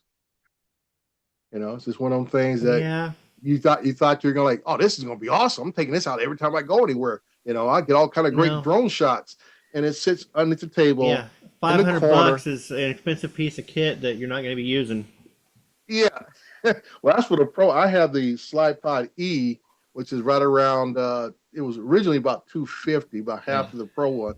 But I just put a bid on a Pro one for about $250. So about I half have of that what it one. cost. Yeah, they make good ones. That company there, Elk Drone, whatever it is. Yeah, Yeah, I've got Edelkrone. that one, and it is just a back and it goes back, it goes forth. I wish this one had a roving feature where you can set 2 points and have it just continually do that, Right. Yeah. because that would be right now. It's good for doing product shots if you're in close and you just you want a little Right. bit of movement. Mhm. What'd be really great is if the app for this had a roving mode where you could set A and B feathering, Right. because you can set feathering on this where it kind of eases into the thing, and Mhm. set up a second camera back, getting a secondary shot, and just have it roving constantly, so you have a nice little bit of movement, and then Right. have your main key camera, and Right. that way Right. you can have a nice little moving shot to always cut to. Right. I guess I have that little extra B roll Yeah. and stuff. Yeah, my other one, like I say, it's I want to say it's either 30 or 57 inches. Let me pull it out. What would the video look like if you like had set it on the ground and you like were running while the thing was moving? Well, what was moving? While your phone or whatever was Oh, moving. while this was sliding. Yeah, and you were like running beside it or something, or like running or whatever. Uh-oh. Well, it wouldn't really look. It doesn't have a lot of movement here, but it would just look like the foreground. You'd probably want a foreground element in there, so you'd see the foreground element running or moving, and then you'd be running in the background. That's all you do. Yeah. Yeah. And this is my big one, Oh wow. the big slider. Oh, Man. are we doing this? Do I need to open up the closet? Well, like I say, the only reason I did that is I We're know comparing some- lengths, right? All right. Yeah. I'm Yeah, sorry, Dre. you hear I'm this, sorry, Dre. right? You're forcing my hand. No, not You that. hear I this, just- right? Yeah, I hear If- this. Justin, Mine's If you- bigger than yours. If you weren't really paying attention, I'm hearing you pull it out, big slider. I'm hearing all this stuff, and it's like you wonder what they're talking about. You know? yeah. So like I said, I know some people may not know what these are, so that's why I brought it out so they could see it. You know. Unlike Watch where you Justin, bring it out there. Dre. Justin wants to embarrass himself and unzip his pants. Yeah. But that's the big one there. That's the motorized one that goes. You can set it with a remote, Bluetooth, and like Don was just saying, it'll go back and forth between the points, and it has the pan follow type of thing. And does yours have a nice little joystick remote control? Lord help me. No, not that big. Mine still fits in the palm of my hand. Yeah, But mine's ancient. mine's a digital screen though. I'm glad I got a disclaimer of that. Mine has a digital screen on it. Yeah, they're not saying anything in this whole talking of what they're talking about. It's just I know. mine is bigger than yours. Mine is better than yours. Mine fits in my hand. Yeah. No, but this is like I said, that rabbit hole that we all get into. And like I said, Gear. I bought that probably about 5-6 years ago, and I've used it maybe twice. Gas. But it's such a nice thing to have just in case. You know, like I But- said, if what got me into thinking about it when we were talking to TJ the other day about being a product reviewer or influence, I said these Yeah. are the things you start putting money into Right here. once you get a following. You know, Mhm. and this what makes your stuff look more professional compared to the other guy who was just sitting there stagnant in front of a camera running off specs Yeah, off of a TJ, spec sheet. if you don't want to invest in a slider, what you can invest in is if you have a GoPro, take that little sticky GoPro mount and put it on a piece of plexiglass. Get another piece of plexiglass and some oil. And you put that on there, and it's a perfect little slider, a little handheld slider. Oh, there you go. And I got bitched at for recommending a $20 mic. Look at that. That's ghetto. Yeah. Right there. I do I have mean- a GoPro, but I think when I had crashed my my damn Karma drone, I think it had messed up the camera is still intact, but I think it had damaged a little bit of the sound or whatever. Because like when you go back and watch a video, like the sound is all like Yeah. crackly. The internal parts got damaged from the crash. Yeah. No, that's about, like I say, go to Justin. I mean, to me, this is where I was thinking about going 6 years ago, you know, and basically that's when I have another channel under my full name that for audio and video equipment and stuff. But like you say, unless you get a sponsor who's going to send you stuff, that's expensive. Just like Right. buying drone, Mhm. it's expensive. You're buying this crap. I mean, I can't afford to buy new speakers every other year and Yep. new amps. I mean, the amp I bought here, that amp is 7 years old, Mhm. but it's an upgrade from the other one. Well, that slider that I pulled out, that is Yeah. 15 years old. Well, Yeah. if you spend money on quality stuff, it will age a lot better. Yeah. Yeah. It will still sound good in 10 But years. like the example I just gave of building your own little like cheap slider. Mhm. If you want a shot, that's part of the. I used to What's up, love Michael? figuring out how to make a shot without actually getting gear What's to up, make Corey? the shot. Yeah. Yeah. Making your own type of rigs hmm was fun.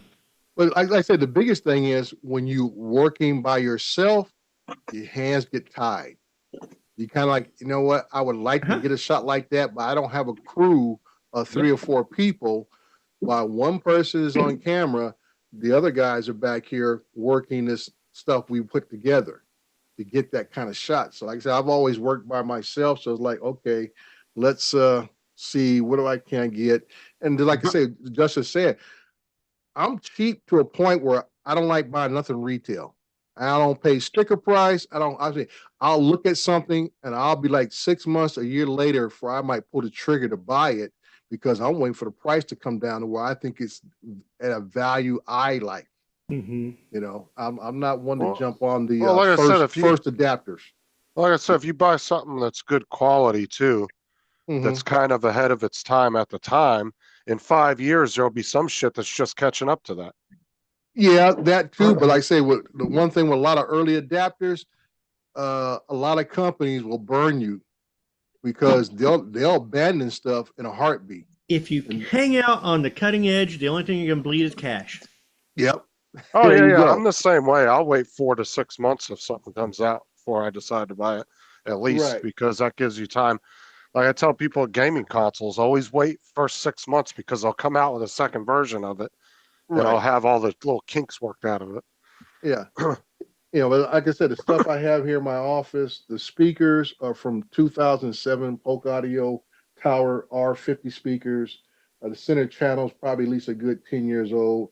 The only thing fairly new is the transport, like I say, the digital streamer, Ever Solo. That's the second one I bought within a year. And it was such a revolutionary device. Plus, I'm a big album art enthusiast. So when I saw this thing with the album art display, nicer, cleaner, sharper than everybody else's, that was the deal for me. and stuff. Because I had other streamers, that played just as good as this. But this one's more versatile. I can stream everything from Tidal, Pandora, Spotify, Amazon HD. Just you name it, this thing can stream it. Plus my own collection of over 6,000 artists that I have. So I could say it's a very, how they say, Swiss knife of streamers. And like I say, this thing come out, I think it was brand new when the one I bought last was brand new, a little over $700. I picked this one up for about $150 cheaper. Yeah, that's like what I was saying with Joe's Neo yesterday. Yeah. I was like, unfortunately, Yeah. you guys are the first ones, first batch. You're going to find all the glitches and problems Beta with it. testers. Yeah. Pretty much. I mean, companies don't really beta test anymore. They literally put it out there, and if they can fix it with a firmware update, they'll fix it. If not, if it's, I mean, they get to the point now where they'll chuck it up and take a recall if they have to. Yeah. It's like they don't even want to spend the money to test the shit. Like gaming systems, every fucking time they come out with one, there's always an issue with the cooling system. Every time. Mm.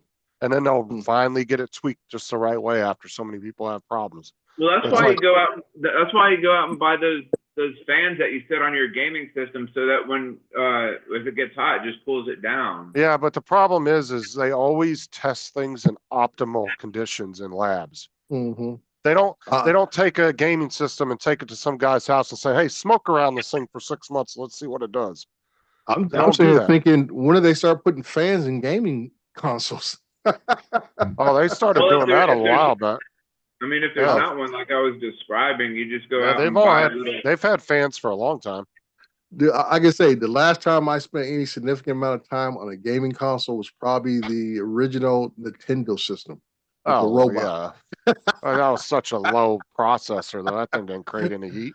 That's what I was thinking. I'm thinking of my kids. I'm like, I bought a couple of PlayStations over a year, and I'm like, when they start putting fans in these things, their big deal was like my daughter upstairs. She was all, Dad, I need a external hard drive. I'm running out of space. So I got her a 2 terabyte, external SSD card for that thing a couple of years ago. And now she don't outgrew that thing and bought a whole new, what's the PS5, the latest one out now? 6 or Yeah. 7? Yeah, so she's got one of those now. And she had a PS4 and she's talking about she was out of space on it. I'm like, whatever. Oh, some of these games, man, they'll take up some of them will take anywhere up to 100 to 200 gigs. Just Yeah. one game. Yeah. Listen, I remember when the crazy. Atari 2600, it lasted Mhm. us, 14 years? Uh-huh. Now they got a new system coming out every 5 years. The other one's just Yep. totally dead. Yeah. Yeah, it's about every 5 years, and then they'll support the old one for about another year or two after that. Yeah. And then that's when they'll take down but they're all going digital now too. Like, hard copies are slowly going to start going away, and it's all digital. And when these companies decide they don't want to pay license on the games no more, you could lose all that. And it actually says in the terms of services, you don't actually own the game, even though you purchased it. Yep. So that's that nonsense right there. That's nonsense. That's how they get you. They decide, oh, well, we don't want to pay the licensing fee for all these Ford cars that are in this racing game, and they don't want to pay it no more. So then they get rid of it. Yeah, that's craziness right there. Sony got a bunch of shit about, what was it, a year ago? They got rid of over like 500 or 600 titles. Mm-hmm. So a bunch of people that paid for these games that were electronic downloads all lost their games, and they didn't get refunded for them. They just took them. Yeah. And Don's talking about the Atari 2600. See, I've been so anti-Apple, or whatever they were, Atari, Apple, whatever. I bought a ColecoVision because back then they had a better pad to play certain games. So I'm You were like, playing those sports games, weren't you? Well, no. What was the game we played? They had was it 'Cause Burger Mania, and they had this Flying Fortress game and stuff. And there was something else that was real popular, but they're the only ones who had it. Atari's still around too. They still make titles. I believe you're wrong. There was a pad for the Atari 2600 for a specific game. It was Star something. The Star. But that was their answer to. I think it was an answer to ColecoVision because they Right. they were planning on having when you bought this little keypad, then you could change out the cards that went on top of it. Oh, okay. Right. game. It got, Um, yeah, 'cause I think what was the ColecoVision name had a of little that thing, you game? could slide the cards underneath under the pad or on top of the pad. And that way you knew which Wait. ones to hit. hmm I had a friend who had a ColecoVision. Uh-oh. What the hell is that? Justin's in trouble. It's crazy how all those games take forever to, or now how all those games nowadays, they can put them all on like, take a little 1 terabyte SD card and you can have 1,000 games on there Mm-hmm. from that era because they were just so tiny as far as. Yeah, well, like I said, less the graphics were only about maybe 16 Star 16 Raiders. bit Star Raiders. Okay. Yeah, the Yeah. graphics were only like 16-bit, 16 color graphics if that. I remember my first computer only had 4 colors, Come here, right here. and then I upgraded to 16 colors. Like some of Code these, Breaker, Concentration. Then you had a bunch of kids games that used it. Mm-hmm. a lot of these new arcade games you can buy all have Stop. the new repops of the old arcade games. Now they come with multiple games built into them. Mm-hmm. Yeah. Instead of just one single game, you can have like 500 games in one copy. Yeah, And I used to one, have a uh, MAME cabinet built with an old computer at the old house. I'd found a arcade cabinet that somebody was throwing out in the trash, and I recovered it and Just talk to her. I don't know. wired up a controller to the computer to interface with the buttons. And Mm-hmm. Yeah, so like I say, once I got into computers, I bought my first computer in '87, I think it was, out of the old, what's now Costco, used to be Price Club. Bought an old Packard Bell, dual floppy disk, 4 colors. And I've been on PCs ever since.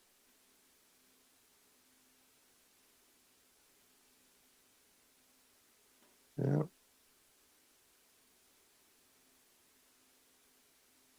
And Donald's got quite the little collection of Atari stuff. Mm-hmm. Yeah. Yeah, I once I went to PCs, I never fooled with consoles again. I bought it from my boys when they came up, and actually the first one they got was a guy I worked with on recruiting duty. He upgraded to another system, and he had the original Nintendo, and that's how my sons got their first console. yeah, From him. I had the Atari 2600, I had the NES, I had the Super NES, which I still have, Mm-hmm. and the Wii. That's the only Yeah. consoles I purchased. Yeah. Matter of fact, the Wii, after we went through a couple NES systems, the Wii was the only one. I think my wife bought it one Christmas for the girls, and because they liked the bowling and the tennis, all that kind of stuff. Oh yeah, we had a lot of fun with the kids with the Wii when they were Yeah. younger. Yeah, all And that then kind of stuff. They The got thing is older, here- the Wii U but- came out, and it's like, But Donald, my thing was they always wanted to play on my TV downstairs. I'm like, you're not well, I playing was on the upset big screen. because I got the Wii, and then it was it I was still got- just what I still 5 got years mine. later the Wii U came out, and it's like I don't want to upgrade to the Wii U. The Wii is still working, man. Just give me more games. Yeah. Yeah, I still cool. got my Wii.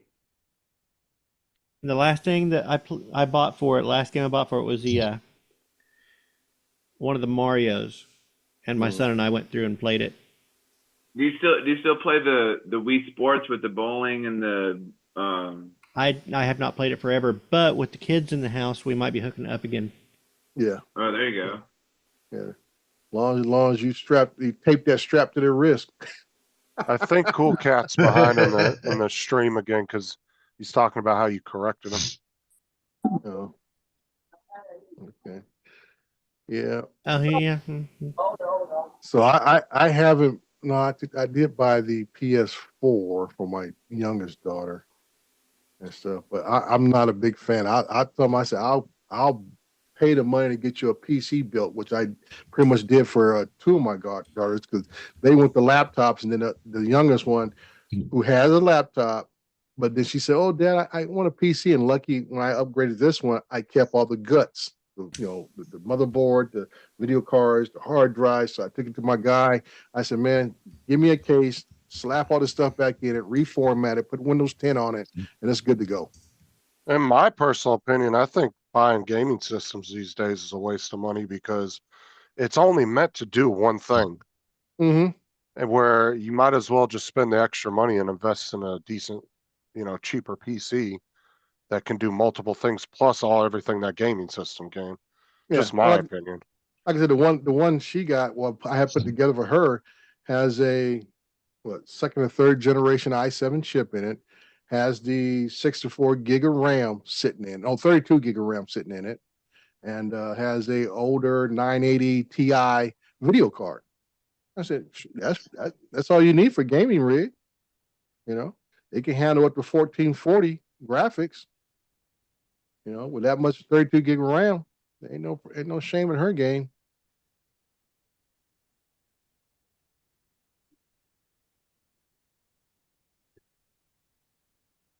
Dude, that's done. Yeah, Corey just got a new computer. He got himself a new PC. He was having thermal throttling issues with his laptop. Yeah, that's the only thing with laptops you can, when you start becoming a heavy user, you can run in heat, slows everything down to a crawl on a laptop. And you just can't, like TJ said, you just can't throw a fan on there, Yeah. Laptops are built to be as tight and compact as possible. And once it reaches that capacity of far as it can't dissipate the heat, that's it.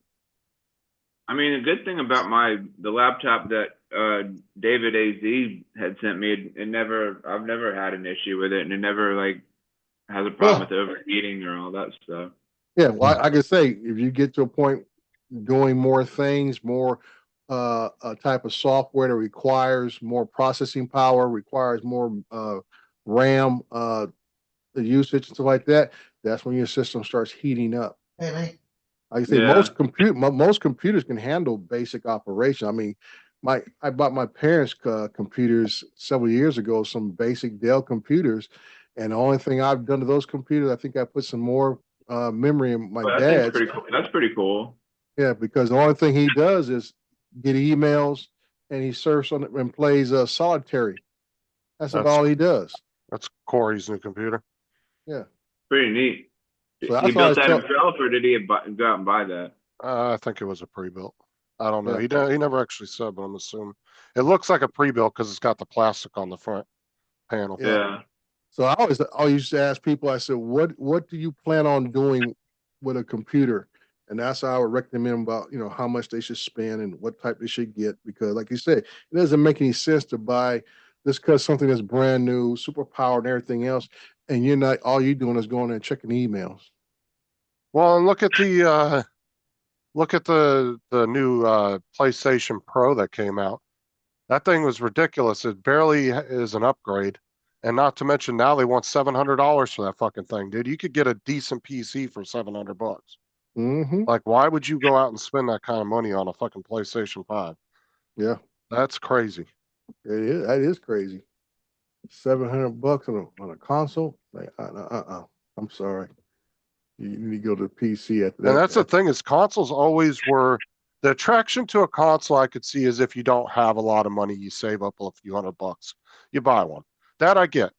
But the thing is now they're pushing into cheaper PC prices now. And it's just I don't see the point in spending that kind of money anymore. Yeah. Well, I can say the consoles got real popular, like I say, because the form factor, the amount of games that people are already playing, and then people start wanting more sophisticated type systems, more graphics, all that kind of stuff. So they pushed it to the limit. My thing is once they tipped over the $500 mark, I'm like, no, you're basically putting a computer and calling it a console at that point. Because I said the money's not matching up with what you really have out there. And that's just my opinion on that per se. But yeah, it's something else. But like I say, and I say with the internet, that really blew consoles up when they became able to connect to the internet, and then now you got gaming platforms. where people were playing against other people, across the globe. And that really blew up consoles big time. It wasn't just you and your buddies come over to somebody's house and you guys sat there and played all day and night. Now you all can sit at home and play each other and people around the world and talk trash and, thought you was big shots. And Oh. then you get mad when some 7-year-old kid spanked your butt and then you want to call SWAT, you want to SWAT his address and stuff. Oh, and look at hold on, let me pull it for you. What? Michael wants you to play this clip that he had posted in the chat. But look at Corey's differences between his laptop Yeah, but and it's that not new really that PC funny. That's on not really the that funny. just doing the stress tests on it. He scored 18,000 on his new one. His laptop only scored a 9,000. That's a really good jump. Yeah. I guess it might be funny. It's the older dude and his sons, and they make up different skits and stuff, and I just can't stand bad acting, so I don't like them. Yeah, that was a really good jump in your benchmark. So I don't mind bad acting, as long as it's got a good story or good shots. It has to have a good story, good shots, or good acting. Any one of the three. I don't know. Would you say because you're into all that, do you think movies have a harder time impressing you than the average person? No, No. no, I watch movies just like everybody else. Well, I know that, but do you tend to critique them more than the average person? I probably? wouldn't know how the average person critiques a movie. Well, they probably really wouldn't. And 'cause I would probably critique it just as much if I hadn't done video.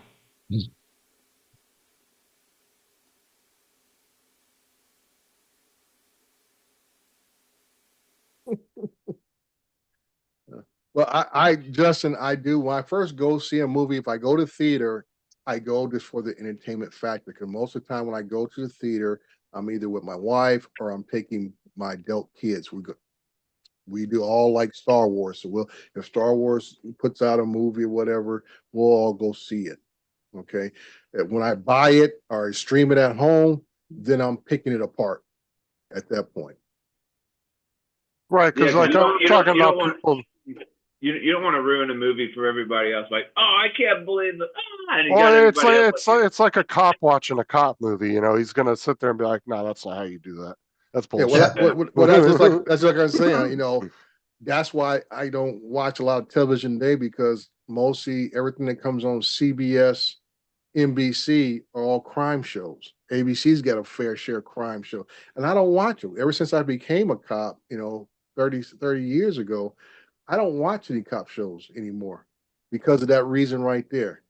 And stuff. I know how it is. You don't go from arrest to conviction in an hour. Yeah. All that kind of good stuff. Do you still carry even though you're retired? No. Well, I always have some peace with me. It keeps my peace. Yeah, because I know Uncle Ray, he's retired, but he still carries. But like Yeah, but they're also a wondered- little stricter in California though too. Well, it's not so much that. There's a lot of things to it. like I'll if put it- you're I'll put it like this, retired- TJ. Well, no. Okay, so here's my question. So Okay. if you're retired from the force and you're still carrying, can you still, I don't know, pull somebody over or still No, like if no. you see or not pull somebody over? Citizens but arrest, citizens arrest. if you see like some suspicious activity going on, can you still like walk up and be like, hey, I'm a police officer. I'm I No. still carry. No, because you're not active. Like I say, I didn't actually retire. I left myself. I still have the option of getting a concealed carry if I wanted to, but I don't. And this is my factors because of society itself. If I'm seeing carrying, what's going to be the call that goes into dispatch? Male black, certain age, with a gun. Yeah. That's all they're going to hear. So when the officers show up, guess who's going to be having a couple of guns pointed at him? Because they're not going to ask a question. Well, excuse me, sir. Are you prior law enforcement? They're going to be like, get your hands in the air, get on your knees, face down, and lock them Let's see your fingers. hands. That's right. Let me see them hands. You know, that's an experience I don't want to have. Yeah. And even when I Well, was actually on a force, I didn't carry off duty for that same reason. Well, I think it Okay. depends on what state you're in too, right? Because if cops are No.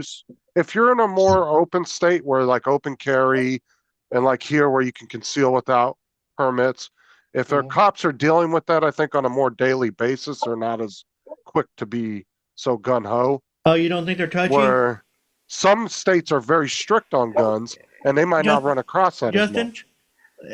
you just described a situation where, okay, these cops are in a situation where they're less likely to encounter guns in the wild, or they're more likely to encounter guns in the wild on every single stop. You don't think the cops who are encountering guns more often are gonna be I touchier have and seen more... no, because I have seen cops pull people over here in Florida and they said, "Oh, I have my gun on me." They're like, "Okay, that's fine. Just don't pull it out. Just stay there." They don't get all jumpy and get crazy about it Well, like I say, because they Justin, deal with it more. like I say, Justin, it's been documented cases in every state, regardless of the gun laws. Yeah. It's not about the laws themselves. It's the individual officer and his training and his attitude. That's what it That is comes what- down to. Well, I'm not That's what saying comes it down doesn't exist in every state. I'm saying I would assume in states that are more open with it, No. Well, the big cops case would be that- a little bit more used to that, so they wouldn't. Well, this is what I'm saying. Even in Florida, I remember seeing this is almost over a decade ago, maybe 20 years ago. This guy was a lieutenant, pulled over, plates came back as law enforcement, still pulled him over, had him at gunpoint. He's a lieutenant, male Yeah. black, still lieutenant.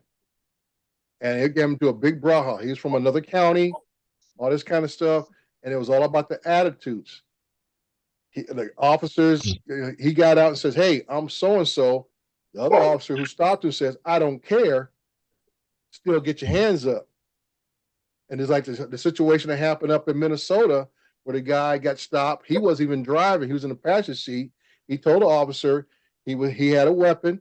He's a licensed carrier, showed his proof of license, and the cop ends up shooting him because the cop was nervous about him pulling that weapon out.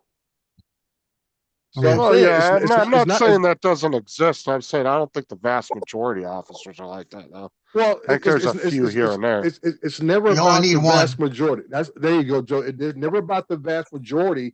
If an incident happens, it happens, and that can Right. mean it can happen to anybody, anytime, any place. Just because people say, "Well, yeah, I saw a guy here, whatever," but whatever's going on in that officer's head, he had a fight with the girlfriend, wife. We left the house that morning. He's having a Yeah. bad day. He's in a bad attitude or whatever. And the guy who he stopped No, has an attitude or whatever. Yeah. And then we got attitudes. And I can say, just like the Tyreek Hill thing, okay, down in Miami, he wouldn't have a weapon. Well, all of a sudden, because of attitudes occurred, all of a sudden he's face You know, on down his face. on the ground Yeah. over a traffic stop. Yeah. Totally overboard. Stop.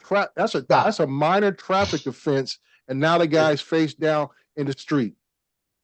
Dre, when I was, I think it was, let's see, I was in the Marine Corps a couple of years, so I had to be like 21.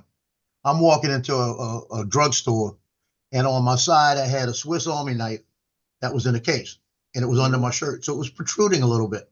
Right. As I walk into the store, as I'm walking out the store, a cop's walking in the store, and I've seen him look at my face and look down at my side, right? Mm-hmm. And I get in the car, I see him going back and getting in his car. Mm-hmm. So I said, okay. So I already knew. And now, it's a white cop and a white guy. That's how I put it. Mm-hmm. I drive down the street, I make the turn. As soon as I make the turn, he lights me up. Right. So he lights me up and he tells me, step out the vehicle. Right? So I step out the vehicle. He said, I want to see your hands. I put my hands up. He's standing there with his gun doing this. Yeah. Shaking. And I said, what's up? He said, I want to know what you got on your side. Mm-hmm. I said, what I have on my side is a Swiss Army knife. Like that. And he didn't know what to do then. At that point, he was kind of froze. He didn't know Do I want Right. to see it? Do I want to come up to you like that? And he's going Yeah. like this. He's shaking, right? Mhm. Got his finger on the trigger, shaking. I said, dude, listen to me. I said, I'm in the Marine Corps. I said, run my plate. I got nothing on me. I got a Swiss Army knife right there. And I was parked right in front of my attorney's office. That was the funny part about it. My attorney comes out and he says, officer, he's my client. I know him. Like this. So he's talking to me. He says, you need to shut up to him like this. He says, no, you need to call your supervisor if you're going to have a problem. Because if you accidentally shoot him, I'm a witness to it. Yeah. Like that. And I said, dude, I'm just telling you, it's a Swiss Army knife. And he says, well, kind of lift your shirt a little bit. And I lifted my shirt like that. And I said, and he could see it was snapped. So he walked over, unsnapped, and he goes, oh man, I'm sorry. He said, it's just, I saw it and it kind of freaked me out. I said, dude, you need to still call your supervisor. Yeah. You know, so we had a long talk with the supervisor. But he could have shot me accidentally. Yeah. And my son's driving through Mandeville about 6 weeks ago, and the stupid ass, he's got his phone and he goes through a stop sign. So he went right through the stop sign on one of the back streets. Got pulled over, right? He tells the police officer, he says, I'm a Covington cop. He said, I do have a weapon in the car. He said, okay, step out the car.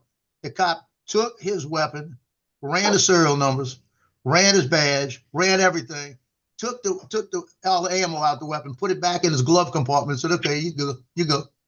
And Honestly, Justin was pissed. Yeah, but honestly though, with the amount of people playing fake cop these days, as long as they were both respectful to each other, I don't see a problem with the cop doing that. Just to double check. How did the one? It doesn't hurt to double check. Because I think they had attitudes, both of them. Because look at how many people down here in Florida have gotten busted for playing fake cop. Oh yeah. I mean, you hear about it all the time down here. Yeah. How did that one guy know you were carrying a little tiny pocket knife? He saw the bulge on my shirt. on the He side saw of the his bulge shirt. on my shirt.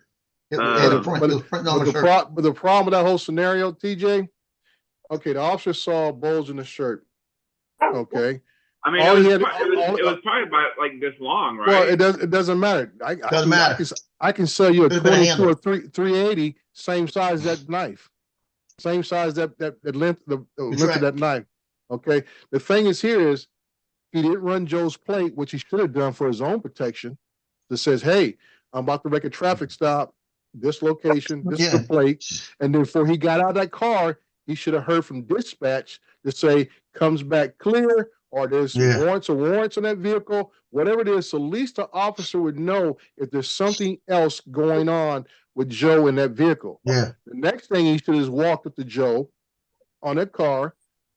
You always want to downplay things. I know I was trained where you want to start low and then you escalate to high. You don't want to go. You don't want to go high and try to go up here. You want to start low.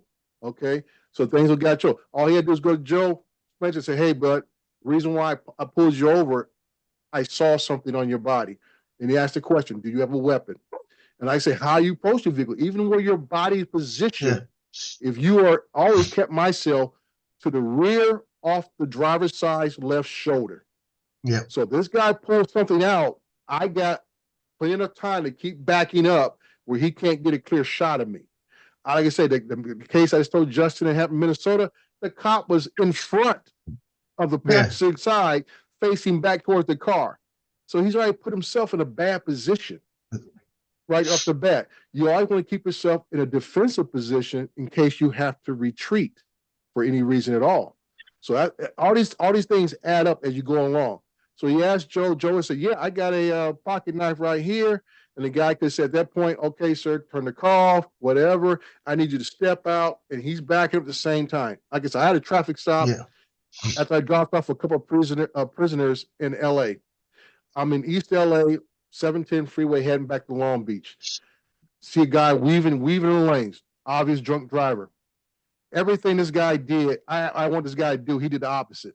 I hit my lights, lit him up, let him get over to the right side of the freeway. He pulls over on the left, the left shoulder. So I'm like, right there, I'm getting a radio. I'm calling my dispatch, which is 20 miles away, letting them know, "Hey, I'm making a stop here, possible DUI, blah, blah, blah." And I said, right away, get me some backup out here. Contact Highway Patrol or LAPD to come back me up. Run that plate. Run that, and I ran that plate. Plate came back clean, but this guy did the opposite. So now I'm at my vehicle. I'm not even gonna walk up at this point because I'm at a disadvantage. I'm on a busy freeway. It's about 6 o'clock at night, almost getting Well- dark. And I said, this. I just don't feel good about it. So I'm yelling out commands. They're not responding. I even try to yell out commands in my best broken Spanish, get out the vehicle. I told the driver to get out. The passenger gets out. Lord, and help me. I'm like, this it's just not everything I said. Then I tell the guy to come back to me. He walks in front of his vehicle. So now he's using his vehicle as a barrier Yeah. for me to see what's going on. Then the driver gets out. Same thing. Instead of him walking back to me, backing up, he walks to the front of the vehicle. Once I see this, I've left from the driver's side door wedge. I'm at the trunk of my vehicle now. Because I'm expecting these guys are going to run or they're going to shoot. Or shoot. One or the other. And I'm going to put as much distance as I can between myself and them. And it so happened is that time, a LAPD unit taking some juvenile to juvenile hall in Downey, sees what's going on, slams on his brakes in the freeway, and backs up and helps me out at that point. And that's what I'm saying. I didn't escalate this mess because I'm at a disadvantage. So Well, I'm like, go ahead. I was gonna say, I've seen, like, I agree with you too, because most cops that I see that go from mild to escalating it, it's usually Mhm. because the person they pulled over started escalating. Because usually those are the Yeah. calm cops that are very calm with you. Mhm. And they'll be like, get out of the car, please get out of the car. And they'll give you 10 times to get out of the car. Then they get aggressive and pull you out. But they're very respectful up to that point. But Do you yeah, have a like the reasonable ones you articulable said, suspicion? but like you're saying, the ones that get super aggressive from the beginning, Mm-hmm. it looks worse if they find out that person didn't do anything wrong, and that makes them look like jackasses. Right, and that's my whole thing is this. When Joe's cases, the cop, first thing you always want to tell somebody is the reason why you have stopped them or you even have an Yeah. encounter with them. Let them know right up front. This is why you caught my attention right off the bat. And that's what I'm saying, that in the Tyreek Hill case, there was no reason for that to get escalated to the amount of use of force that happened over a traffic violation. Because the whole thing could have been, no matter what, ain't no rule of law that says you got to have your window down. The guy handed him his license and everything else, rolled his window back up. Ain't no requirement. The officer was just Yeah. pissed off because he did roll his window up. And now you have an argument about roll the window down. I ain't roll the window down. Roll the window down. Ain't no rules in traffic stopping, for that. There was no, as Don just said, reasonable suspicion that something else was going on. It was a traffic violation. It's just like You the go- ones that have pulled people over for driving by and flipping them off. You can't Yeah. do that. That's Right. protected. That's Right. That's protected Right. speech. Yeah, or you see the technically. ones where they say, "Are you feeling okay? Are you?" It's like you're just here messing with me.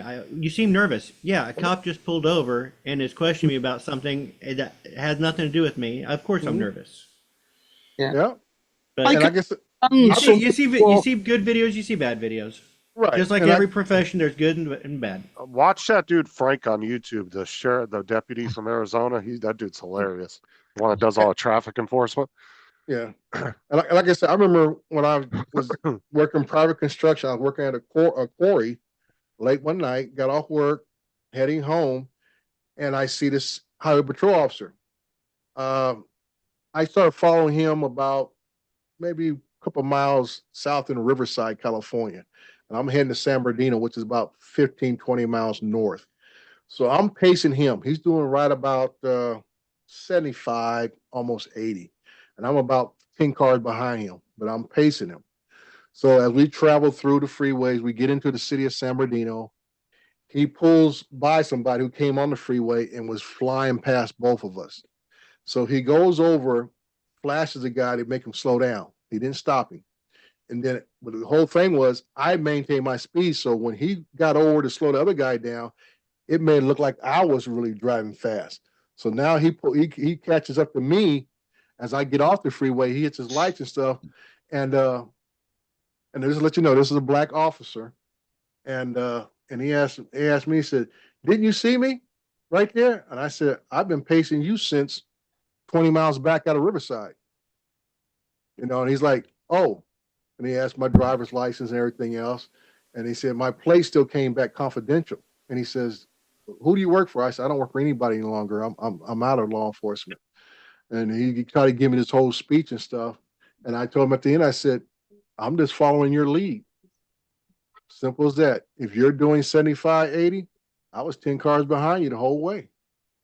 So that was in a discussion because he knew if he wanted to cite me, how's he going to explain to the judge he's violating the speed limit himself, setting an example for everybody else on the road.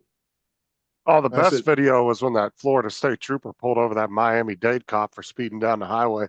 Oh, that was Yeah. hilarious. Yeah. So like I say, it depends how you handle it. Like I say, the guy knew I knew something even before he ran my plate because I spoke the same type of language they speak. He says, "You knew about pacing, you knew about this, you knew about that." I said, "Yeah, I was an officer before." So they know when they run encounter somebody who probably has law enforcement experience or may be still in law enforcement. And I say, "Hey, I'm just following your lead." Going from there. Yeah, because Like cops do be speeding when they don't need to be. Yeah, I've seen a lot. I've seen a lot that do follow the traffic laws. They'll be going the same, but then I've seen some that are unnecessarily just driving fast because they can. Right, and that would have been the whole argument. The case is that because I would have asked the officer because I'll be my own attorney. I said, "Well, were you responding to a call doing 80 miles per hour?" And everybody said no. So I said, "Do you have a legitimate reason that you yourself can violate the state and national speed limits?" And he said they had to say no. So I said, "If you're setting an example for all the other citizens to follow, we're just following you." My son's got a bad habit of when he gets off in the morning. If he's working nighttime like that, he gets off like if he's going 12 to 12 and there's nothing on the road, he hurries home. Yeah. And he said he got home the other day. I think he said he was home in about 5 minutes. I said, "Where are you coming from?" He said, "The police station." I said, "How fast were you going?" Yeah. Like that. And he said, "Well, there's nothing on the road." I said, "Yeah, they got people on the road. Let me tell you who's on the road. State trooper. State trooper sees your ass. He don't care what car you're driving. He's gonna be an asshole with you. And he's gonna be a bigger asshole with you than you are." Yeah. Oh yeah, state Like that. troopers in most states, they don't fuck around. Yeah, state trooper here will pull every cop over. He don't care. He's gonna do it.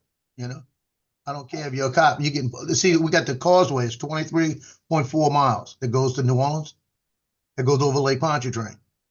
If you're a cop on that thing, you better be going the speed limit because if you're going over the speed limit, you will be pulled over on that bridge because they monitor the speed with cameras. If they got a cop going across there and he's going they'll give him to 70 because it's 65. If he's going 72, somewhere on that bridge, you'll be pulled over. Yeah, I can say you better have lights and sirens going. No, and he won't have lights and sirens going because it's different jurisdictions.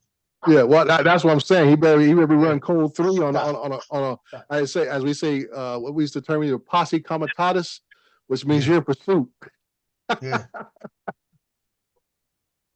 Because I've seen cops even go through red lights with their lights and sirens just to get to the other side of the intersection. Yeah. And then they turn them off and then they just drive off normal. I've seen that tons of times. I've never seen that once. I've seen it in a movie, but that's about it. Dude, I've seen it plenty of times. And I say when I was officer, TJ, that's why I always try to make sure I obey the laws. Because like I say, you don't want nobody calling the station because people will call on you and says your officer did this, and this. And then you sit there talking, you'd be lucky if you sit there talking to the sergeant. If it was something really egregious, you'll ask me if they're talking to the deputy chief, talking about why are you out there doing this. And these days, cops have to be even more careful because everything is, those cars are GPS up like a motherfucker. GPS, they can monitor everything you're doing, your speed, where you're at, how long you were sitting. Yeah, nowadays it's these days, you know, back then you could probably get away with it because you could just be your word against theirs. Oh, I wasn't speeding. Okay, well, I mean, how do you prove it? It's one person's word against another. But as far as these days, though, yeah, if that's a good police department and they're going to investigate their own officers, oh yeah, it's easily trackable. They'll know exactly what they were doing. I've seen police cars flying with blues and twos, and they'll pull up outside the chip shop and go in and get the supper. Get there before they shut. Uh-huh. Yeah. Yeah, I said always gotta be careful, man. Somebody, like I said, in today's world, everybody's got cameras on their phones and stuff. So Somebody's you can't- watching somewhere. somebody's watching. Either they got cameras out in the streets, or somebody's got pull their phone up and say, "Oh, the cops going by. Let's see where they're going." And then you Or roll dash up and roll cams, up, yeah. right, dash cam, and you roll up and go get your cup of coffee. I will give you guys a tip. My father-in-law was a cop, and we threw a surprise birthday party for him right after he got off work. Don't hide in a cop's house and yell surprise. He did go for his gun. He'll just break out his gun and just start shooting everybody. Like, oh shit. Yeah. So like I say, Justin, I mean, different states, the laws in each state, I mean, they're there for a purpose, but it really comes down to the individual officer Yep. on each and every call. Each and every call.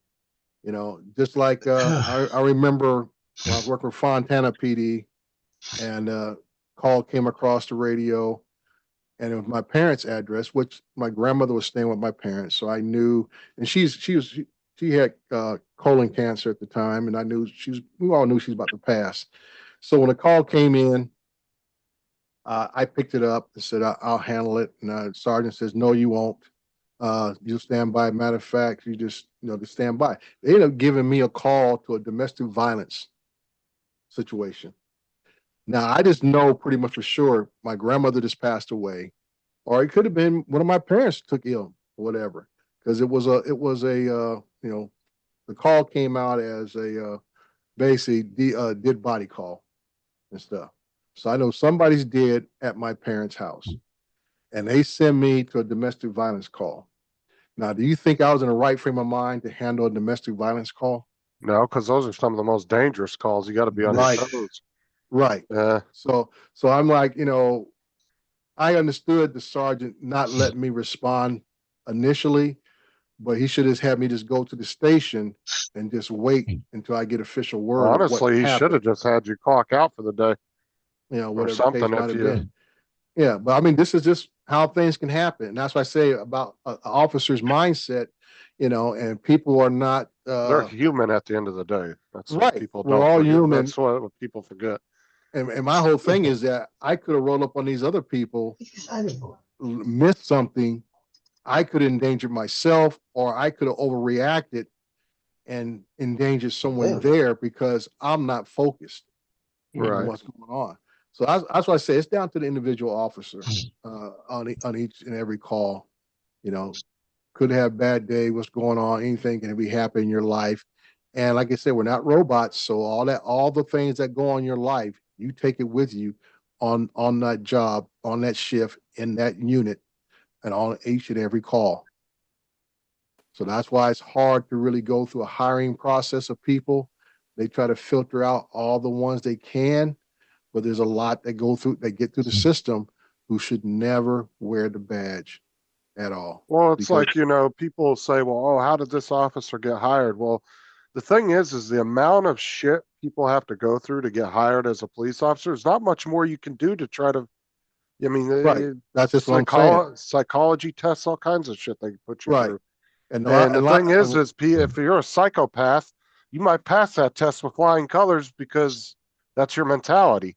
And then Yeah. they find out later on you're a fucking serial killer with a badge. Well, that's You know? the same thing. The guy that came from Virginia and kidnapped the girl out here in Moreno Valley, he drove all the way from Virginia, just got hired by some department in Virginia, and he met this girl online, and now he traveled across country, kills her parents, snatches her Oh up. yeah, I remember that. Yeah, you remember that? Yeah. Yeah, that was crazy. Yeah. And I'm like, and people say, Yeah. how did this guy get on the force?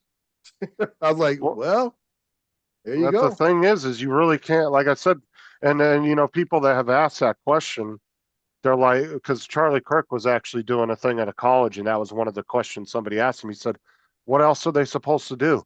And he started Mhm. listing off like 30 different things these cops have to go through to get Right. hired. He goes, there's not much more you can do. He goes, Right. unfortunately, people will slip through the cracks. It's just a matter of fact of life. Right. Answer that damn phone. Hello. I was wondering who. I wonder. I was like, was that the TV or somebody's phone ringing? Like, I love the people that have that thing. Well, why didn't they just shoot him in the leg? Yeah. And they don't teach cops Yeah. to shoot in the leg. Yeah, they don't get trained to shoot at the extremities. Why didn't they Yeah. shoot the gun out his hand? Or you know? why didn't they Yeah. use the taser? Well, taser isn't actually that effective at the end of the day. Yeah. Watching too Don't many tase cowboy me, movies. bro. Don't tase me. Don't Well, The the whole thing thing, is, the taser is a close distance usage. I mean, tasers aren't going to spin no more than about 15 feet max. well, not only that is Yeah. if say you're in a cold environment, somebody Mhm. has a big puffy jacket on, those prongs Right. ain't going to go through that jacket. That's true. That's I So- said people don't grasp. They think you can shoot a taser, half a mile down the road, and yeah, where's taser? Yeah, it's Like, what the hell are you talking about? yeah, it's And all, like and all that stuff wasn't around when I was on the streets. With no taser. Matter of fact, I hardly got out of my car with my nightstick because of the Rodney King incident, because that was still fresh in everybody's mind. That you got out, and the first thing they want to say is, "Oh, you're gonna beat him. You're gonna beat him down, Rodney King." I'm like, I ain't got no stick, so now I got to just shoot him. no, I Yeah. just gotta shoot him. Yeah. But that's what you'll hear, dude. That's what you'll hear. Can't hit you in the head. I got to shoot you in the head now. Yeah. Well, I think I've just got another drone flyer into the community now as well. Or he will be a drone flyer when he buys one. My window cleaner, he came and said he noticed that my gutters were getting kind of full of leaves. I said, yeah, I'd noticed that with the drone. He says, oh, you've got a drone. So I took the Mini 4 Pro out into the front garden and gave him a quick demonstration of it. And he says, wow. Said, I want one. Yeah. He probably figured out, hey, I could use this for business purposes. Well, And I said, I of just course fly you up can. and yeah, he said, hey, I checked your gutters and they need a little bit of cleaning there. Tell them Paul's got a Neil for sale. Oh, a few weeks ago, I had a guy knock on my door and he said, oh, we're just going around. He was trying to sell solar panels. Mhm. And he said, we're going around the neighborhood. We're just kind of letting people know you'll see drones in the air because we're just checking to see who has solar panels or not. And we were just interested. If you were interested, I said, I'll own the house. So no. Well, what I get is I get people come to my My door first- who want to sell solar panels. I said, you didn't see them 32 panels up my side of my roof when you walked up? My first question would have been, oh, you've got a Part 107. Mhm. I didn't even question him. I just said, okay, whatever. I don't care. I was like, Yeah, not I my mean- house. So Here, you don't need that. You can use your drone for business so long as you've got third-party liability insurance. That's all Yeah. you need other than your normal stuff. But yeah, anytime I get those people calling about home improvements and stuff, I get them on the phones or especially when Right. they come to the door. I always ask them, I said, now you want to sell me a home security system and you walk past at least 3 cameras to get to my front door? Yeah. You know, I'm like, do you think I needed it? I knew who you were before you even knew who you were. You know, just like the solar guy said, dude, you didn't see all them panels up there? Matter of fact, let's step back in my front yard. Let's look, make sure somebody didn't steal them. yeah, I get those people all the time coming around about the damn solar panels. Like, Oh, yeah. and we literally have a sticker right on the front door, big sticker, please, no soliciting of any kind. And they Yeah. still knock on the fucking door. Now, what got me the other day, Did you Justin, this not guy see was, that sign out there? yeah, the guy came to my door, and I guess he was trying to give out government phones or whatever, which I'd never seen him come door to door. And I tell the guy, I don't need any phones, dude. We got phones in the house, but oh, these are free for you to have. I'm like, dude, Oh, it's the I- government phones. Yeah, yeah. I'm Yeah. like, dude. I Yeah. said, dude, I don't need this stuff. And he said, was anybody in your house getting assistance or anything? I said, no. I said, we don't need it. And this, as he And- walked, after he finally walked away, my one daughter had pulled up and came to the garage. And then he walked by and he looked in the garage and saw both the Jaguars. And he said, oh, I guess you don't really need them. Well, the thing is I'm just going to assume you live in a neighborhood that probably doesn't have a lot of people using assistance. No. That's my Like- whole point. That's why I kept trying to tell me something. They try to say, "Oh, your neighbor next door, I just gave some to them." I'm like, really? I'm like, And only I'm do like- because although it's free for you, the government still paid them for them supplying them.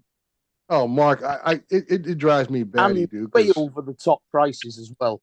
Yeah, because right now, anytime our PD arrests people, or even we get to go into a clean out a homeless encampment, we had the ACLU file a suit against the city. So now we have to, if the individual wants their stuff kept, we have to store it for them. Now, the rules I made was we will not store it past 90 days. So if you get arrested or whatever the case may be, if you get a 6-month bid, I ain't keeping your stuff. You got 90. I don't you got think you 90 should days. store it at all. Yeah, but that's the rules we got to play by out here, that we have to store it for them. So believe me, I said, Mark talking about people get government phones, they'll call me in my office talking about this so-and-so, I was told to call you to get my stuff back, yada, yada, yada. And I always tell her, I said, well, call me once you get here. Okay. And I tell you, you guys, I don't put people down or whatever, but these last couple of characters, one guy, you can smell the alcohol, and it wasn't like he just freshly drank. It's just, if you ever been around somebody who just habitual alcoholic, Coming they out the have skin. yes, they have an odor about them. And this guy was just reeking stuff, man. No shirt on, everything else, and I had to go into the shed, have him pull out his stuff, everything else, man. I'm just like, man, it's horrible and stuff. Another guy shows up, and they all got these government phones. I'm sitting there saying, you can barely keep shoes on your feet, clothes on your back, but you got a cell phone to use. And that's why I shake my head. I'm like, why do you think you see all these homeless people with cell phones nowadays? That's my whole point I'm getting at. I said, all you folks got cell phones, but can't afford to, feed yourself on a daily basis, can't afford to house yourself on a daily basis, but you all got cell phones. And they're All giving people. tablets out now too, That's not just cell that's phones. crazy. That's insane. I'm just, and that's why I shake my head. This baffles me, man. I'm like, where are we going? And that's why I tell folks there's a difference between enabling people and actually helping people. And that's what people don't really understand. I said, when you make things easier for someone, you're enabling them. You're not really helping them to get better. You're making them comfortable right where they're at. And I say, so all the behavior issues they have, if it's addiction, if it's something else or whatever, you're making them feel comfortable where they're at instead of actually helping them to better themselves, to be more part of society, of a productive citizen in society as a whole. Oh yeah, And they're that's- not good. They're giving out tablets now too, not just phones. Yeah, so that's what I'm saying. It just baffles me because people have a like I said, distorted sense of helping. Because they say, "Oh, we got to help these people." I said, "Well, you want to help those first of all who want to help themselves." There's a lot of people who are homeless due to other different circumstances out there, maybe due to financial crisis, medical issues, or whatever that is causing to become homeless. But those people will look at an opportunity to get back into the society as a productive member of it. And they want to be able to say, okay, give me opportunity, give me some job training. I'll show up, I'll be there, boom. And I've seen guys who even work for the city to this day, who were inmates at one point, and we gave them opportunity, and they've been some of the best employees we have. And they used to only give you flip phones, because we got one for Sarah's grandma about 5-6 years ago, because she was on Social Security, so she qualified for one. Right. But she didn't use a smartphone, so they gave her a free flip phone. Right. And I applied for her to get it. And now they're giving away $200 smartphones, and they used to only give like a little bit of data. It was like 1 gig. Now they're giving tons of data and all kinds of shit with them. Right. Yeah. Is the flip phone? Is it one of those the jitterbug ones? Probably something like that style. It used to be. Now they're giving smartphones. I used to be just a flip phone. But my whole point is, like I say, but then you have people who deliberately make a decision to be off the grid. The people that say, I don't want an ID, I don't want to be accountable for anything I do, I just want to be left alone. And those are the ones that you usually see at the freeway off ramps. You see them at the stores or whatever else, with little signs up, and I'm like, come on, cause I told God a lot of times, I said, dude, you look healthier than me. You could work more than I can. Well, and this is the You thing. know? Let's face it too. Is everybody wants to say, "Oh, there's so many homeless people we can help them," but Dre, you're literally describing like 90% of homeless people. There's very Yes. few of them that actually want to get off the street. And that's why I tell people you got to be able to decipher who's who. Like I said, there are those who are there because whatever reasons, episodes that have happened in their lives, but they don't want to be there, and they're the ones that you can help and can save, and they'll return to be a positive person in society. Okay, and there's others out there who just don't want to. Like I say, they don't want to be on the grid. They don't want to be productive. They just want to be who they want to be, and that's those you can't help. Because that's why I used to be out there when I was at another position, lower position where I'm at now, and I go out there with my teams who are doing cleanups of alleyways, stuff like that, and you True run that, into these Michael. people. I asked them, I said, where are you from? Most of them are not from the local area. One thing, they've come from someplace outside of our area. Two, they say, well, I said, how come you don't go to a shelter? Oh, I don't get along with people. I said, what do you mean you don't get along with them? Well, I can't drink, I can't smoke, I can't do this, I can't do that. I said, dude, it's there for a purpose to keep order in the shelter or the halfway house or whatever their situation may be. There has to be some type of control measures in place so you don't have chaos going on there. So basically, you're refusing to get proper treatment, proper help for yourself simply because you cannot continue with the behavior that has put you out in the streets in the first place. Well, like when I was doing the gas meter for the local Red Cross shelter here, the lady was talking to me about, and I was like, man, we were talking about all the homeless encampment that was back in the tree line across one of our bridges. Right. And she goes, we can't get any of them to come in here because there's rules. They can't drink, they can't do drugs. And she goes, none of them want to come in here because of that. Right. That's just the whole point. That's it. They don't. They can't be the way they want it. They don't want it. They don't want it at all. And I don't want to sound mean. Street. Well, I don't want to sound mean, but it's like, how many times should we put somebody through rehab before we should just give up on them as society? Well, because some people are just constant rehab, back out on the street, rehab, back out on the street. Right. And it's like, how many times can we help somebody before it's like they should just step in and be like, look, you were helped 3 times. You didn't take it. You didn't go through it. There's nothing else we can do for you. You're on your own. Well, that's the difference. If they drop out of it, they refuse it. Okay, that's on them. Now there are people who are just going to be, who have personality traits that just lend to be followers. In other words, they get out of treatment, and what the problem is, they go hang out or be in the same environment that put them in that addiction mode already. Okay, you have to change. You have to change from top to bottom. Okay, like I always say, for you to get better, to move on, sometimes you gotta stay away from the people you used to be around, and sometimes that even means family. If you got family members who are the ones who are always drinking, who are the ones who are always smoking, or getting high, whatever the case may be, sometimes you may have to distance yourself from those people because they are part of the problem that you have.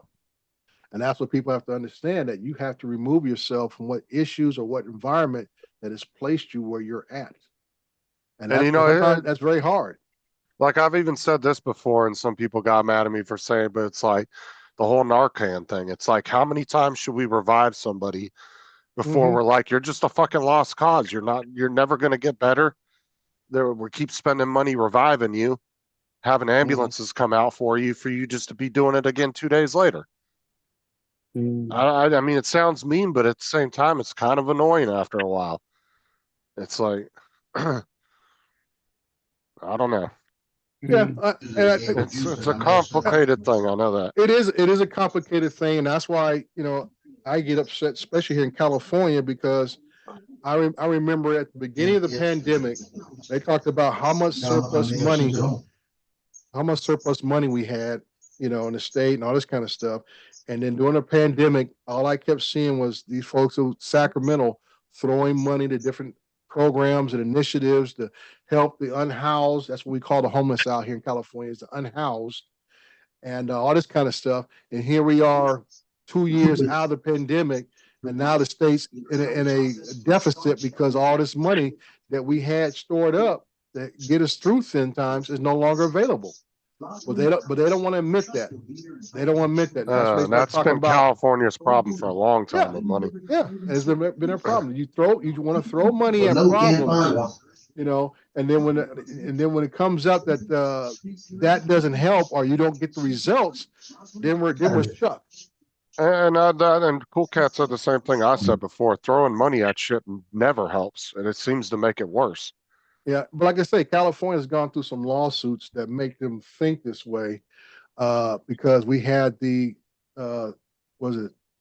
circuit court that said we had to reduce our prison population because all our prisons were full and everything. So that's why they had changed the laws, reducing. Well, actually, they raised petty theft up to $900 each incident, where it used to be only $400 before.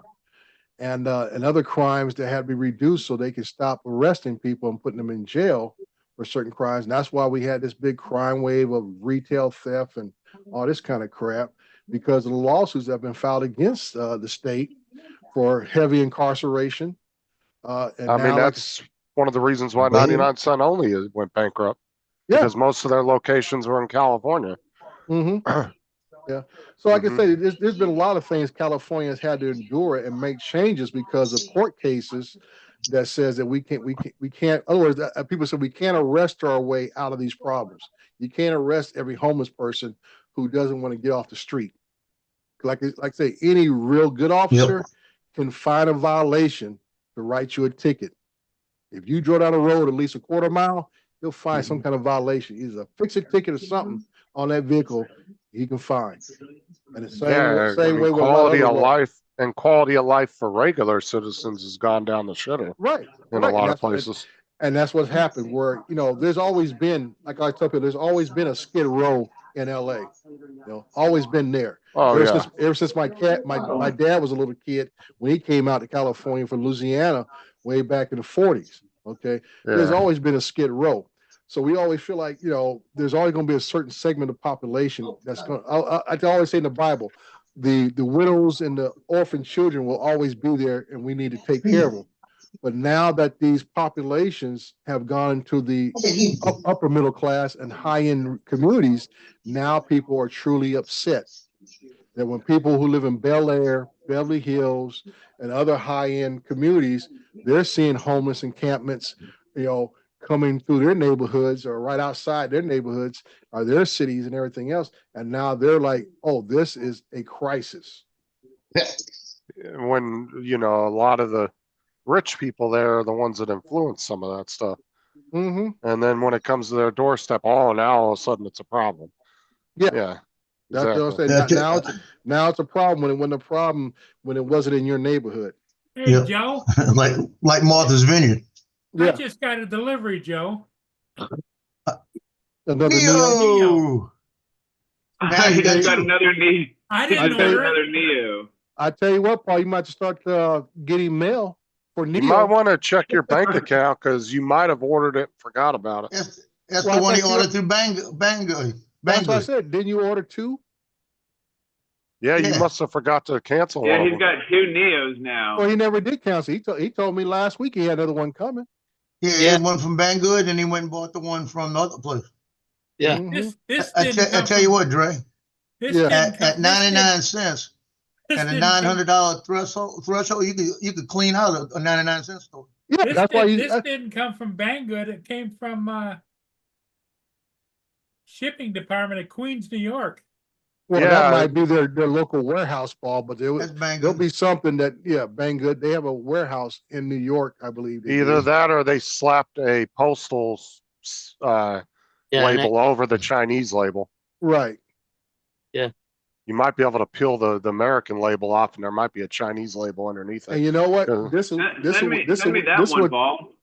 This is what ticks me off. What happened to Dobo is that Paul got this. Yeah. Okay, came through a New York port, most likely a Baltimore port. Got sent to his house in Michigan. Yeah. Dobo stuff came in through a port in Florida, and customs was sitting on it for 3 weeks. Still haven't released it, as far as I know, to date. So that's why I was telling people. I think it was some guys I sat in on their live stream yesterday, and they're talking about it. I even told somebody else. I told him, I think it was Random Dad was on. I told him, I said, the problem with this whole thing is it's not consistent. I said, if DGI is supposed to be getting blocked, it should be blocked at every port of entry in the United States, period. Yeah, it was not pick and choose. Well, what's going on with the Air 3S? Apparently that got. Well, that's what I'm talking about. That's what I'm talking about. Okay. Dobo's Air 3S has been sitting at the port of Florida for 3 weeks in customs on hold. Now, are they blocking it, or is it just taking that long to get through customs? No, they're blocking it using a 2021 rule talking about any Chinese products that suspectedly use forced labor. Basically, nobody wants to use the word slave labor, but that's what actually what it is. Using slave labor to produce that product will not be entered to the U.S. Now, is that coming from the state of Florida? Is that no? That's it's supposed to be from law. Okay. It's probably a federal rule. It's not a law. It's just a rule. Okay. Not a law. It's a rule. But my whole thing is, Kelly Thorne's got his Air 3. What's his name up by you, Paul? Other guy, 51 Drones got his Air 3. Flight Path out here in California got his Air 3. Several other reviewers got their Air 3 weeks ago. Billy Kyle got his Air 3. None of them had a problem.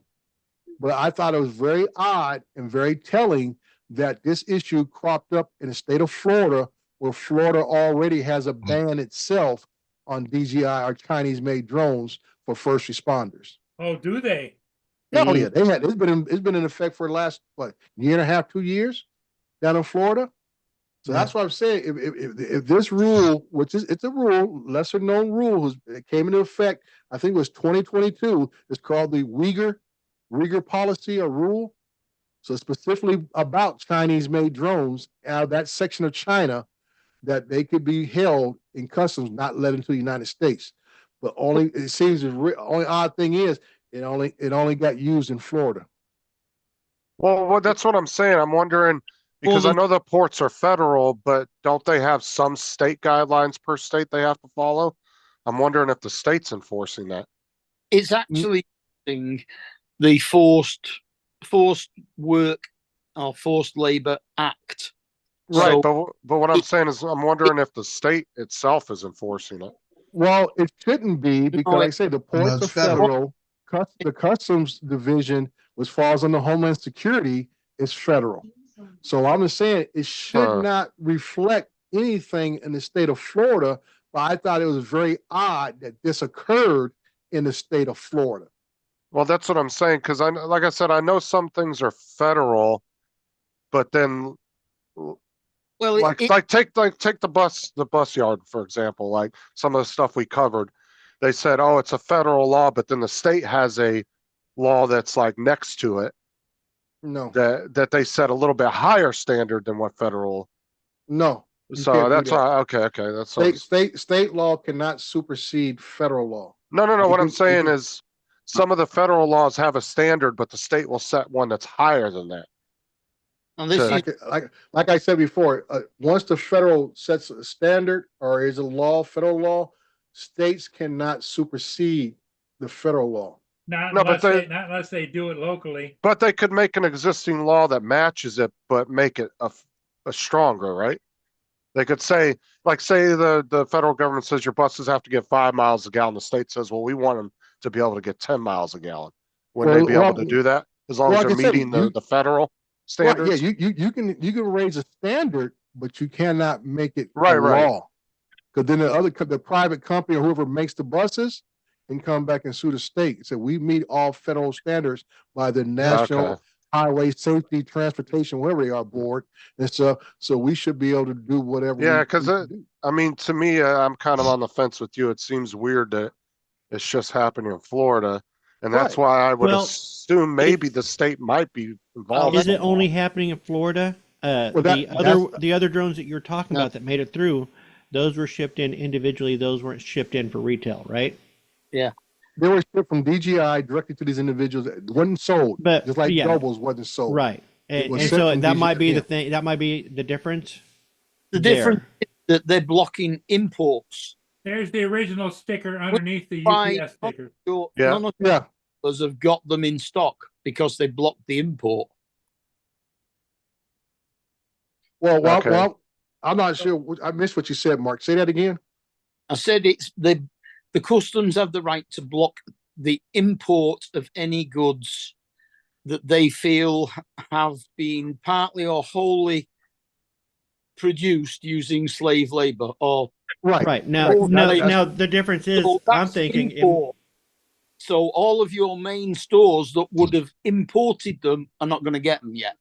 Right. right, and the So ones if that were you sent, have buy it's a them difference and- between, yeah. no.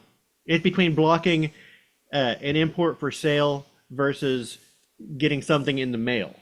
And Yeah. it sounds like they don't have to have And proof I don't that they were forced labor. It's just they have to assume.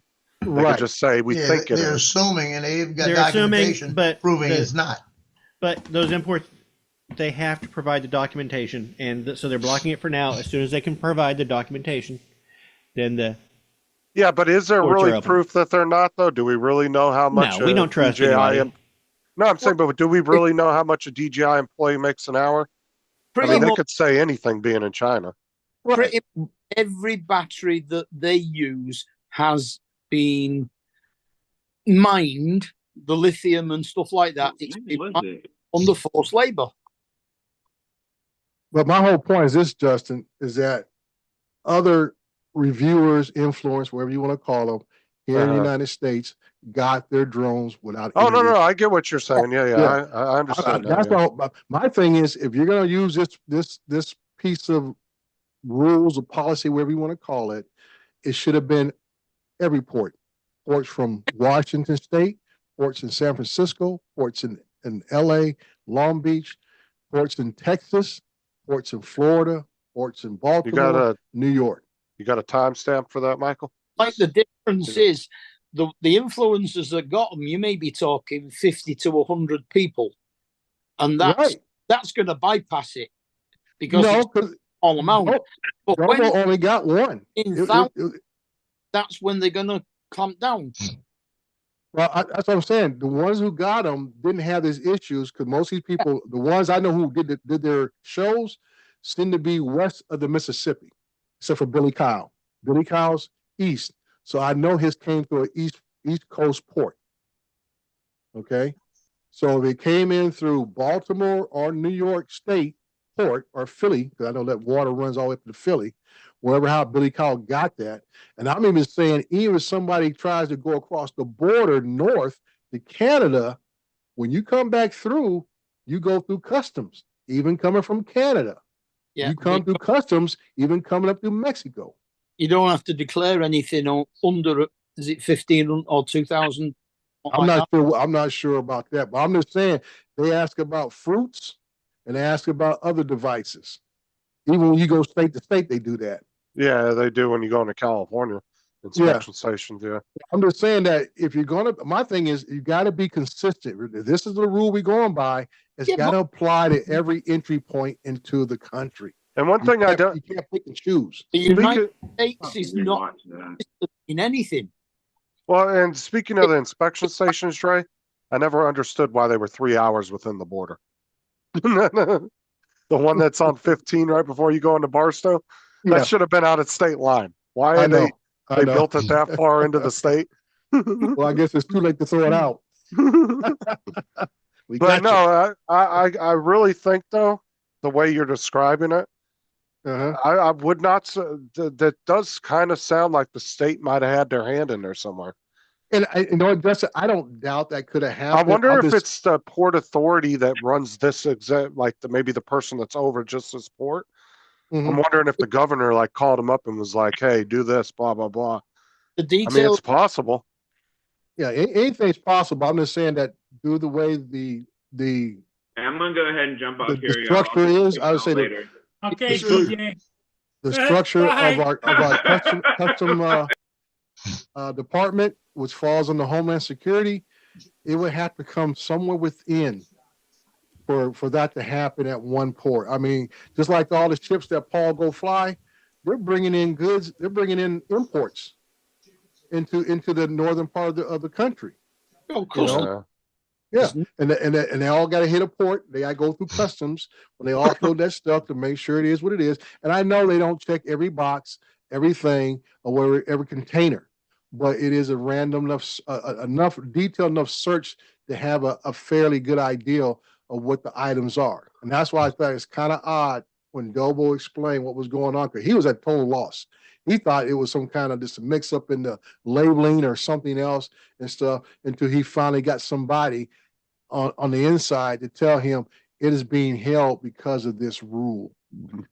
So he's just not going to get it unless he orders it, has somebody else order it somewhere else and send it to I don't him. know. I don't know. That's why I think the difference is the goods were coming in as sold, which draws the attention, versus just goods being given or sent He to somebody. needs to go to Canada. They've got them. Well, like I said too, it could be the head guy of that certain port. Maybe he's anti-Chinese. Who knows? I mean, because there you got that head boss guy that we've all seen on the news, but maybe I don't know how the ports actually work, but I'm assuming maybe each one has their own boss that maybe can individually run them to a certain extent. Well, yeah, there's always layers of management. Each port, all that kind of. They all have different hierarchies and stuff. But like I'm looking at Trevor in the chat says they're also blocking free well filters. So My only thought is, it's one thing if it's coming in the mail. Another thing if it's coming importing in a container ship, in a container. You know, the dock workers aren't going to go, oh yeah, we're going to ship this, we're not going to ship that with it. You know. Yeah. No, the guy that's implementing this, his name is in the documentation on the internet, and Dad Random did give his name, but I can't remember what it was. Yeah, I wouldn't be surprised if the guy that runs that particular port probably might be, maybe it's his own political agenda, or he could have got a call from the governor. I mean, there's no telling. We won't know until more information released. I know Random Dad, he actually showed the actual document with that rule on it. It came out in, I think it's 2021 or 2022. So it's a rule that's been there for a little while. So like, once again, it's one of those lesser known rules that all of a sudden somebody pull a rabbit out of their hat and says, oh, we'll use this to block this. Well, that's how all of a sudden. Well, that's how they put all these companies on that blacklist too, without legislation. Right. Because there's a lot of companies that have just got put on that list overnight without any congressional approval or anything. They just, some federal agency said, nope, they're using this for this. We're going to blacklist them. Boom, they go on that blacklist. Yeah, my gripe is the inconsistency of the use of the policy. Like I said, this was written back in 2021, 2022 timeframe. We should have stopped getting DJI products way back right after the Mini 3. What came out in 2022? The Mini 3 Pro? 3, yeah, I think. Yeah, that should have been the last drone that was shipped into the United States. Yeah, and I get what you're saying. Yeah, they should be implementing it across all the. Right. So that's what I'm saying. Yeah. And that's what I'm saying. Paul, as I say, Paul gets his. So you know his hit the country. That's true. After Dobo's hit the country. It was shipped or whatever. Like you say, he just pulled the other sticker off, and it's a Chinese sticker on the bag. His came through, was relabeled to go through the rest of the American process, which anytime you order anything out overseas, that's what they do. It has an overseas sticker on it till it hits the ports of America, and then however the carrier is at that point, relabels it and puts the United States labels on it and whatever else, and continues the shipping process. I mean, this document actually mentions a specific region of China Right. that completely banned Yes. because all of its workforce is like that. Right. So that's what my whole point. I mean, did you know that this drone that was sent to Dobo was actually hand built in Shenzhen, or was this one built in Malaysia, or was Rick's built in South Africa, and Flight Pass was built in the Philippines? I'm like, what are we doing? But I mean, this is not just China. This will affect imports from all over the world. Well, no, it's because of the law. The policy is written with that group of people's names on it. The Uyghur, that is the group of people in, I guess, Western China that has been oppressed by the Chinese government for pretty close to a century and stuff. So that's what I'm saying. It is named specifically after that group of people. Yeah. That's what that first word that he said was, which I didn't understand. I thought Yeah, that was it's pronounced Uyghur or something Uyghur. like that. Yeah, Uyghur. That is the group of people it is named after for that purpose. And that's why that area of China is being, read out or whatever it is to show that this is where that group of people are at. And this is where they're culturally are from. And that's where DJI has a lot of its workforce at. well, they're DJI are claiming they haven't. They don't use anything from that area. Right. That's what they're saying. But my whole point is, regardless, I should say, how do you pick and choose which drone was made where? That other people got the new 3S and other people, and this guy can't get his. Well, I think they've only got one production line, haven't they? I don't know. I'm sure DJI is got production places and other locations. They may be getting other parts from other places. Right. And that's why it says partly or wholly produced by. So if they get one part on that drone that was produced in that area, that's it. Tough. You can't do it. Yeah. But my whole thing, Mark, is okay, what about the folks who did get them? Just like Paul. How did Paul's get slipped through the cracks? If this is the policy that we're implementing, or should have been implementing 2 or 3 years ago. DJI Neo is no different than DJI 3S. Yeah, but nobody's had the Neo. Yeah, the serial number ends on a W, but might be bigger. Was later than those. The Neo's been allowed to be imported because all of the major retailers have got the Neo in stock. No, this is what I'm saying. If this, once again, this policy was made back in 2020, 21 or 22. Yeah. So that's why I was saying that the last drone we should have seen imported to the United States from DJI should have been somewhere around the Mavic Mini 2. Yeah. Or 3. So that's the Neos aren't everywhere. Best Buy don't have them. Crutchfield don't have them. Adorama don't have them. Ah, okay. So that's I got this. There one. might be this some was at slip. Target. Well, they might be some slipping through, like Dre said. Maybe some of them that are coming. There might have been a big shipment of, say, Neos that were supposed to go to Louisiana that are coming through Florida that have been sitting in customs, and that's why your Best Buy don't have them. But then Target might have got a shipment from a warehouse up in New York down to their store. You know what I'm saying? Yeah, it could have been. Yeah. You never know. But my thing is, if this was the policy that they're supposed to be following since 2022, we should not have seen no new DJI products since that time frame. And for this to pop up out of the blue, because you can't say this policy just came in effect in the last 2 weeks. No, it's with the other one. Now and we might not ever find out why they implemented it down here. I mean, because there might not be a big enough outcry of just regular citizens that give a shit. So they might never make the news, you know? Well, like I said, most of us didn't know there was a shortage of Neos. Well, we knew at first that the U.S. wasn't getting them first, but you had to go to Canada to get one first, or somewhere place outside the country. But they eventually made it to certain stores. Like I said, if you get a Best Buy here, Best Buy does their own internal shipping all the time, like anything else. I order something on Best Buy. If the San Bernardino store don't have it, they'll go over to the Rancho Cucamonga store, or maybe a store out of LA or Orange County or something, and I pick it up a week later because they have their own internal shipping Yeah. process, because their whole thing is, if somebody wants to walk in this store and buy something, we're going to sell it.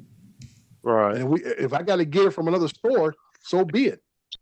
Mind you, the other thing is, of course, all the influencers got it early, and I'm Yeah, pretty sure that that- Dan said that this has only now been going on for the last 3 or 4 weeks. Well, I you got to say, remember, there's- we're getting close to election too. That could be another reason. Yep. Like I said, Mark, everybody was supposed to get the Dobo said he's supposed to get his October 3rd. Yeah. Billy Kyle stated or implied he got his right around the 1st of October. I believe it was Kelly Thorne said he had his for the last 2 or 3 weeks, which will put it right around the first week of October. Yeah. So like basically everybody got it right around the same time frame. And like Dobo said, his has been sitting in customs since October 3rd. And Well, that's we'll why- find out the 23rd, because all these people are supposed to be getting them on the 23rd. Right. Johnny, Yeah. Marcus, all of Yeah, them. uh-huh. So if they don't get them, then they're hung up somewhere. Yeah. Well, like I said too, it's the election coming up could have some kind of weird factor in it. I mean, there's just we might not ever find out why they're being hung up at that port. Like I said, if it was, billions of dollars worth of items, of course it's going to make headline news. But a container full of drones, they might not ever come to light why they did it. Well, see, my whole thing, I to think on that level, Justin, I always say this. I'm sure that part of China doesn't just make drones. I mean, I look at the stuff in my office right now. Okay, this slide pod, Moza, Chinese made. Okay, batteries I just bought out of China. I bought them from China. Yeah. Old Phantom 4 battery made in China. Boom. The electric It's car but is you- actually made Which from- region of but the- China? I don't know what region, but I'm just saying that, I'm just saying you just look around your house and look at all the items that you have that are Chinese made in your house. But there's more and more companies getting put on that blacklist every day that we don't hear about because we're not involved in that particular industry. So we don't care and we don't hear about it because we're not looking for that. So Well, it sounds like like it's- they're just doing it one product at a time. They're just going. Like I say again, Justin, So- the documentation doesn't specifically lay out a certain product. It lays out products made from this area in China. Yeah, I honestly think at the end of the day, all this is coming from the military industrial complex. Because that's who that's who is under the assumption China is their biggest threat at the end of the day. Yeah, like I say, I don't like to dwell in conspiracy theories. I like just dealing with I don't facts think of that's what I think that's Well- I think that's 100. Like, I'm not saying it because I don't like diving in conspiracy theories either. But if you just look at geopolitics as a whole and not just the drone thing, that's exactly what it looks like. It looks like I will agree with you on that part. And that's why I say I don't want to, like I say, when I see something that people say, okay, this was written back 2021, 2022, and I'm thinking, how come it has not been implemented till now? I think it has on other stuff that we're not involved in, but now that it's somebody decided to use it on something that you're obviously heavily involved in. I mean, so now I'm you've looking- noticed it. Like I said, my yellow box, Chinese made. Right. But you could go back and probably start researching it, and you'll probably find, there's certain computer PC manufacturers that have been now banned out of nowhere. I don't remember the name of it, but there's actually a particular CPU cooler, and I can't remember the name of the company, but they just recently got banned, and you can't get their CPU coolers anymore. That were made in China. The majority of your GPS stuff and your diagnostic stuff in your car is made by Autel. Yeah. Well, I know they said that they were trying to ban somebody. It was about a week or two ago. They were looking at banning some Chinese GPS manufacturers that go in cars. And I said, well, now you're going to hurt the auto industry here in America because we don't make none of our own. Nope. Yep. Well, it's the fact too, is if they're going to go ban a product, you would think most of these big Fortune 500 companies are in the room, in the discussion of it. So it's like, You're wondering So maybe many- they already have a backup ready to go and they already know that. I don't know. Maybe they decide to start making the shit in Taiwan or something, Well, I or always say make the shit in Korea or something, you know? I would hope that has happened, Justin, but sometimes when the political wheel spins, it has no rear view mirror. Well, yeah, that's true too. You know, it's just like, oh, we didn't think about that part. Oh You yeah, that's know, 100% true. you know, so I can say this just happens out of did Because you it's know the not like nation these produces the companies most amount don't of know this shit's coming. Now, right. whether they prepare for it or not, Mhm. at the end of the day, that might be a little bit on them because they can go to other countries and have stuff built. Yeah. So it's like, you know, it's not like Ford's all of a sudden going to be surprised. Oh, Auto got banned yesterday. We had no Mhm. idea. You know, they would have known about that shit months, if Yeah. not years in advance, that it was Uh, coming. So like I said, if this would have happened across the board where nobody got that Air 3S or nobody could get a Neo in United it would States, make more sense. Yeah. that would make total sense to me. But when it started to be pick and choose, like you say, And it just doesn't pass the smell test. And I wonder at the end of the day too, because it could just be lazy dock workers that are letting certain shit through and not even checking it. Yeah. I mean, that could be a thing too. It could just be Yeah. that. Yeah, it could be a It number could, of things. it could be a dock worker looks at the manifest, drones. Yeah, go ahead. I mean, Mhm. because I mean, I don't know. I'm just guessing, but I mean, it could be that. Well, it's not going to be the dock worker; it's the customs people. Yep. Well, like that's what I'm saying. Whoever's dealing with pushing the freight through and saying, "Yeah, it's okay, throw it on a truck, get it out of here." Yeah. That person that's doing that could just be more lazy at one port than another. I mean, You know? ours is customs and excise, which means tax and stuff like that. Mhm. Isn't yours customs and immigration? Yes. Well, basically, it all falls under Homeland Security, and then everything gets sub-parceled out. As my friend Mudball said, there are sub-genres. No such thing as a subgenre. No such thing. You know, a subgenre of because like I say, everything after 9/11, everything got shoved under Homeland Security. So it all Yep. falls into that. And like I say, the ports, I say when people think ports, everything's water ports, but that includes our borders of Canada and Mexico Airports, that we trains, receive a lot. Yeah. all that kind of stuff. And even stuff that gets flown in aircraft has to go through customs that comes from out of the country.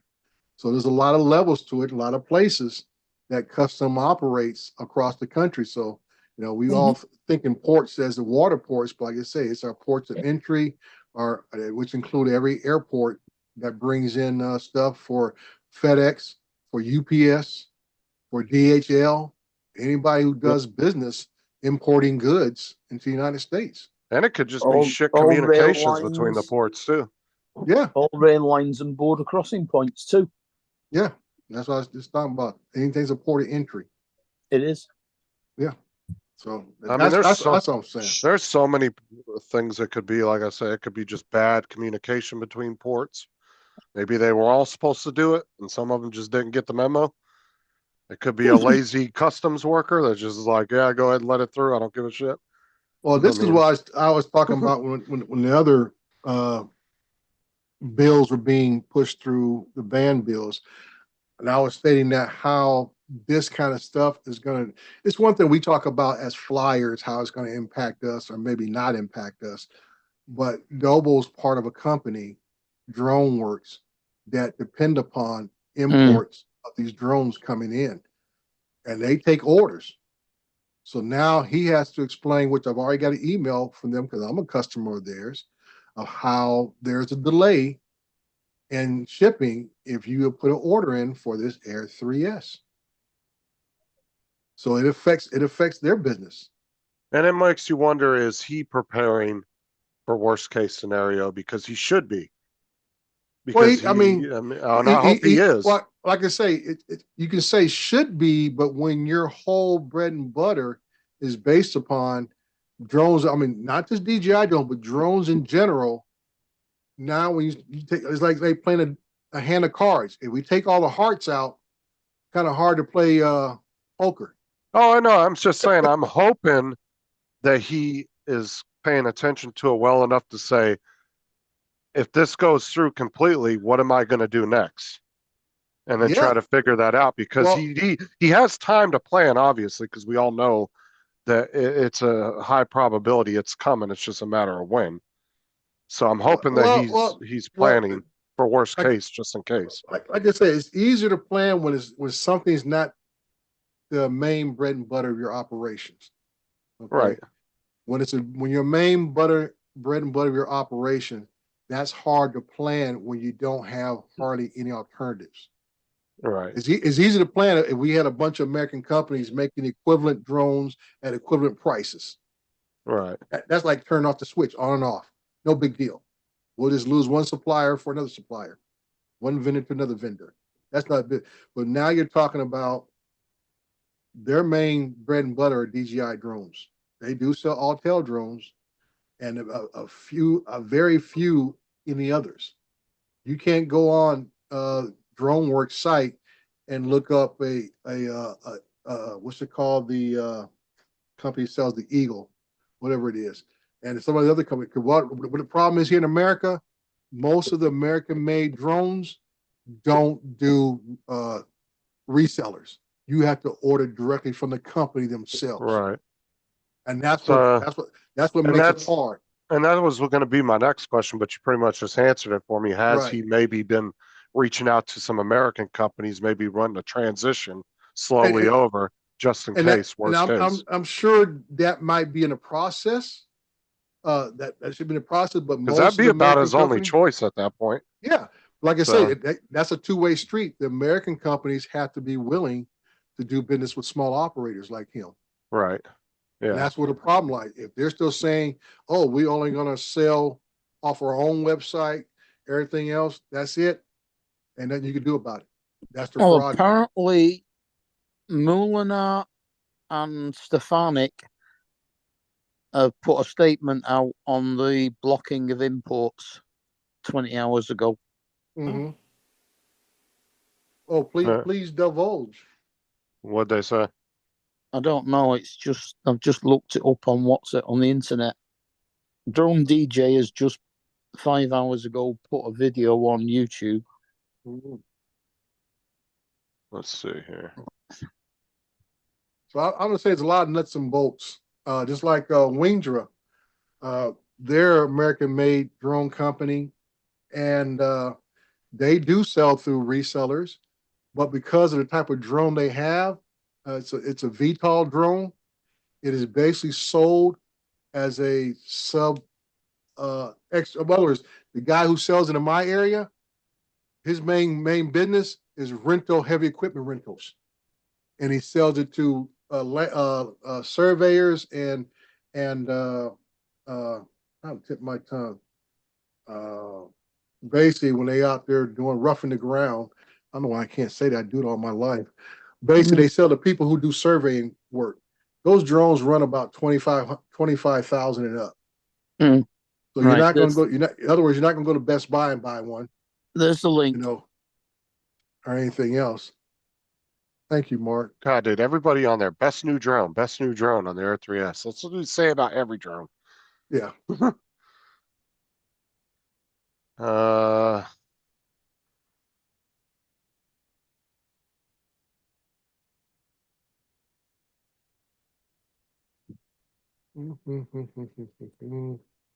It doesn't really say a whole lot. It just gives you the act, right, and why they enforced it. Doesn't really give you any detailed it's info. Not just Florida.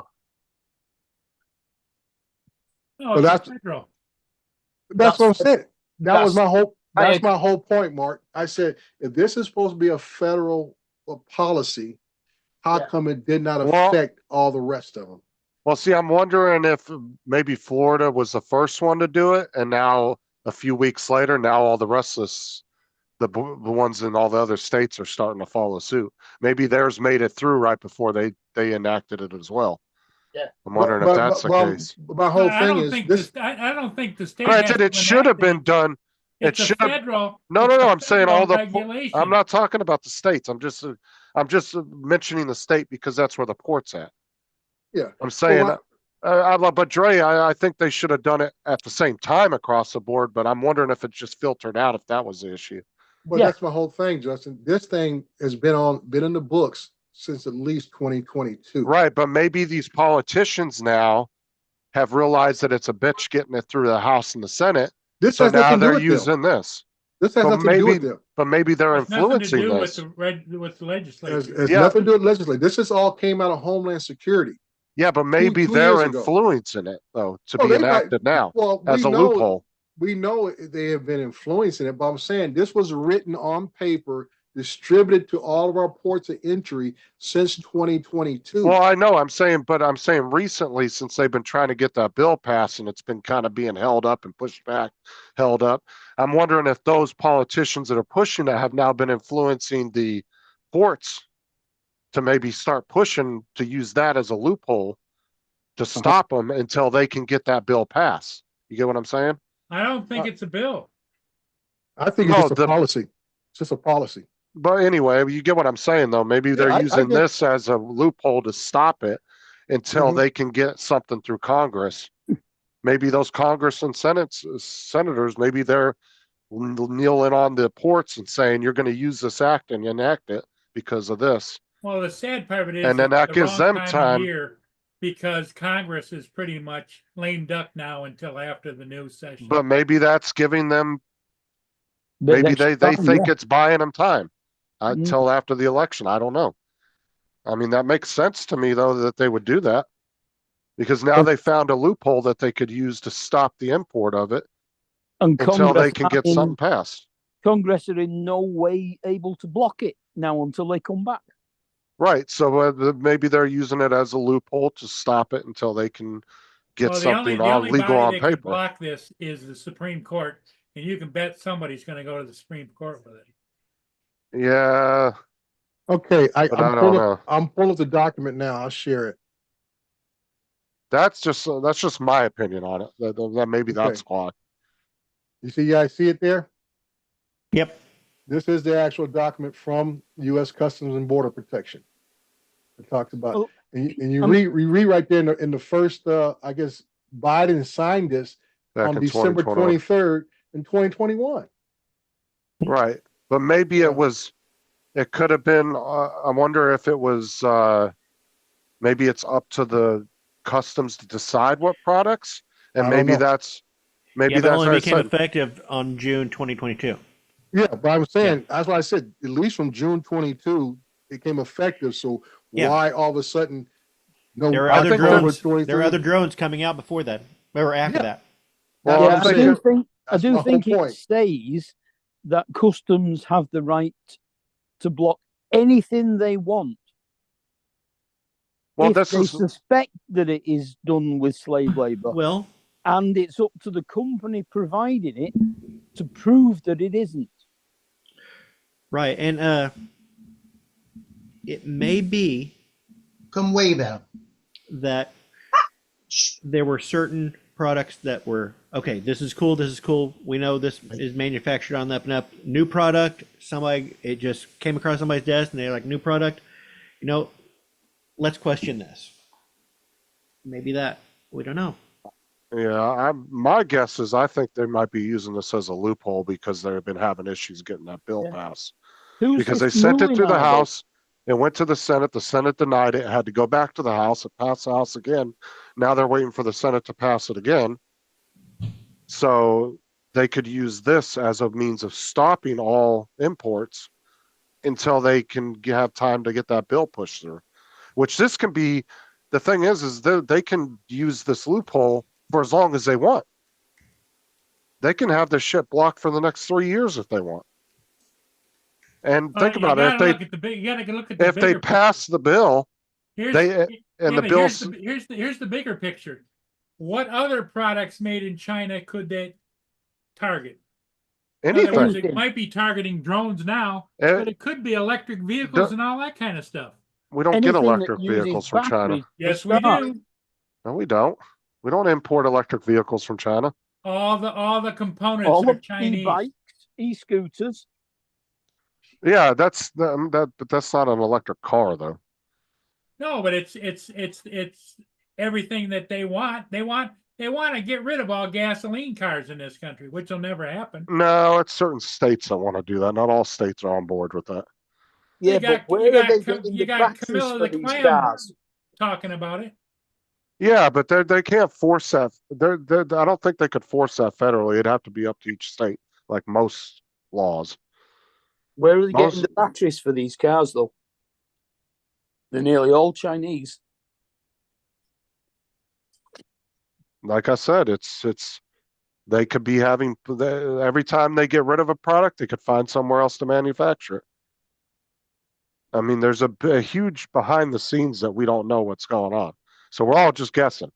My guess is I think they're literally just using this as a loophole because look, say they pass a law for it and they say you guys have a 5-year period, then they could use that import block to block those imports for that 5 years.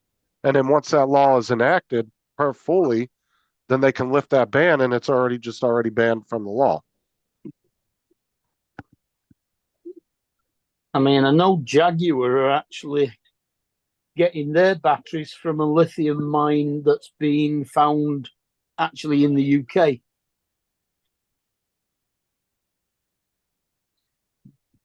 Yeah, but they're not using forced labor for it. No, exactly.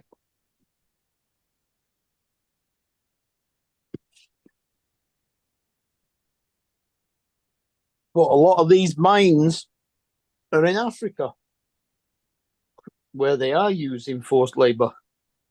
Okay, let me correct some things here. Evidently, there was a bill, HR 6256, is the bill that got pushed through that made this part of the Homeland Security, Borders Protection, and whatever section. And I say Biden signed it into law in December 2021 and went into effect in June of 2022. But it did go through the legislation under HR 6256.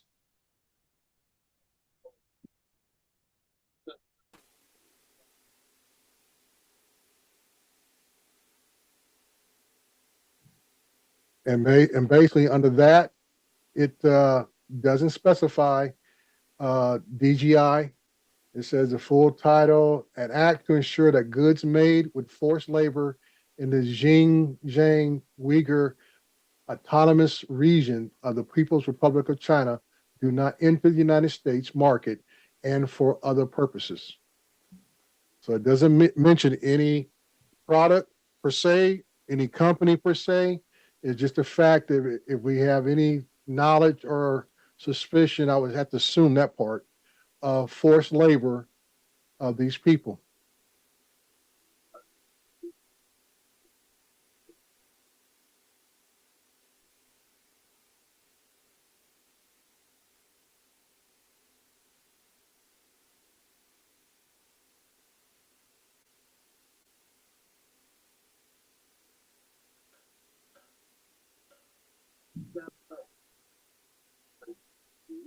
I'm surprised that they're actually waving at y'all. limiting it to one particular district in China when they could have just said forced labor anywhere. Correct. And I know it's been an ongoing issue because of the long-term persecution of this group of people in China that it's a human rights issue overall. But like I said before, I just think it's very odd the way this came into effect or used all of a sudden when it's been on the books for 2 years. Unless every new product comes through and has to be signed off on, and normally they just go, oh yeah, and this one just caught somebody's eye for whatever reason, and they're like, Yeah. oh, let's flag it. Yeah, because like I say, we talked about, we know that all of DJI stuff has to go to the FCC for their approval. So it goes through multiple different agencies to get approved to operate here in the United States. So it ain't like this was like something. But even secretly even snuck as in. far as import approval, This just stuck out in somebody's mind or caught their eye, and they said, let's flag this one. Even though DJI has been sending stuff over.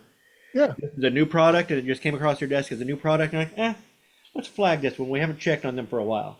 And that's why I said, it's I mean, a lesser known law. We were talking about cops earlier. Cops don't pull over every car they see on the road. Right. They pull over the ones that just happen to catch their eye. Yeah. Yep. Or they watch one. One catches their eye. Red cars get pulled over more often. Why? Because they catch the eye, and the police are looking at them. Well, I know in the state of Missouri, Just if take you one.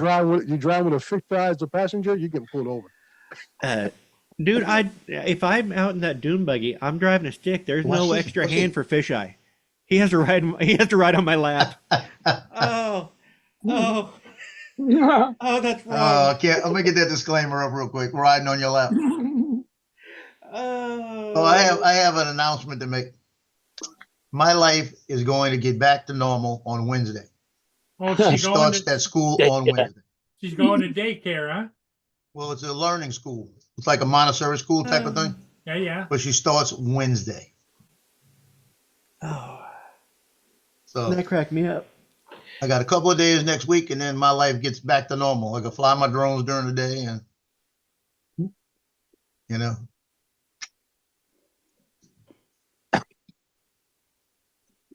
I think I'm gonna it's miss that more little like- monkey. I think it's more likely that Stefanix had her legal people Don't be scout telling all lies the now, Joe. bills for reasons or for extra ways of doing it. And they've suddenly come across this one. Oh, there's an agenda here. Somebody's gonna figure it out. Oh yeah. Yeah. I'm just saying, I mean, the rules are what the rules are. I'm not arguing about that. That's We a already whole- know that's a- what the agenda is. It's a large anti-Chinese agenda, and the drones are just one of many products. But like once again, we gotta say, like I said before, many products that are sitting in our homes, that operate our vehicles that we come encounter Yeah. with every day, where does it begin and end? Because if that's where the part of the country where they can get free labor, I'm sure there's a lot of companies in China that are using that free labor. Well, one of the places you're going to start seeing a lot of products saying made in is going to be Mexico and India. A lot of manufacturers are starting to move to Mexico and India Malaysia. because their All right, manufacturing costs are a little lower now than China's. Well, I get that all the time here in California, Justin. Avocados, and it's a commercial says "Made in Mexico." I love At the end of the avocados. commercial- At the end of the commercial it says "Made in Mexico." Like we can grow avocados here. They start banning avocados, we got a problem. Have a guacamole shortage. Oh, yeah, I had a good avocado the other night. It was just perfect and buttery smooth. You know? When I made that tortilla soup and had Yeah. that sliced avocado on the side. Oh, so good. When I was doing that expensive neighborhood, or that really high-end neighborhood, I was doing the gas meters for. Nobody's ever at these houses, big multi-million-dollar mansions. And I was back in the back of the property working on one of the gas meters. avocado tree, and And he's like, just an avocado tree just full, all nice and ripe. I was grabbing them, I was shoving them in my bag. I had a whole bag full of them. Yeah. Yeah, when we were living in California, the first couple months with my sister-in-law down there in Anacrime, on Nutwood Street, the woman behind him had a big avocado tree, and he said, if you want some, just go pick some. And I said, you can't reach them. They're in the yard. She says, oh, he gives us permission. He walked back there behind the bush. He just moved the thing out the way for the gate, walked right in, got him, and walked back. He had a door on his fence. He could I just saw a slide video. inside. I saw a video a while back. It was a couple 3 weeks ago, of a girl who she didn't know that you could eat oranges off a tree. It was either oranges or lemons, because she had bought the fruit at the store, and her friend said, "Why did you buy?" I think it was a lemon tree. "Why did you buy lemons?" She goes, "Because I needed lemons." "But you have a lemon tree." Yeah. She didn't know. She thought you had to do something to the lemon in order to use it. Had to take it to, pick the lemon, send it somewhere, and they make it magically into food. New type of chingo. Yeah, but that was a recent movie. That's not that old of a movie. Where That's is your the one I'm drink? thinking of. Where Clint Eastwood was running Crazy. drugs. I think it was Yeah, it's the mule. was that the one where he was doing it for his grandkids or something? Yeah. Yeah, that's not That's it. that was only a few years ago, wasn't it? Turn it over. Because he was an old guy driving his old pickup truck. Thank you. Yep. Yeah, and very inconspicuous because Yeah, of the way he looked and everything. and he wouldn't stick to their schedule. Yeah, So yeah. That's right. Yeah, I he remember would that. take bypasses and stuff like that. So the police were like, "He's not. That's not the mule." Well, and he just stuck. He didn't stick out. It was just an old guy in his pickup truck driving around. Mule would grandpa. not pull up to a diner and walk inside and have All right. breakfast. He was just doing his old guy things while he was running keys across the borders.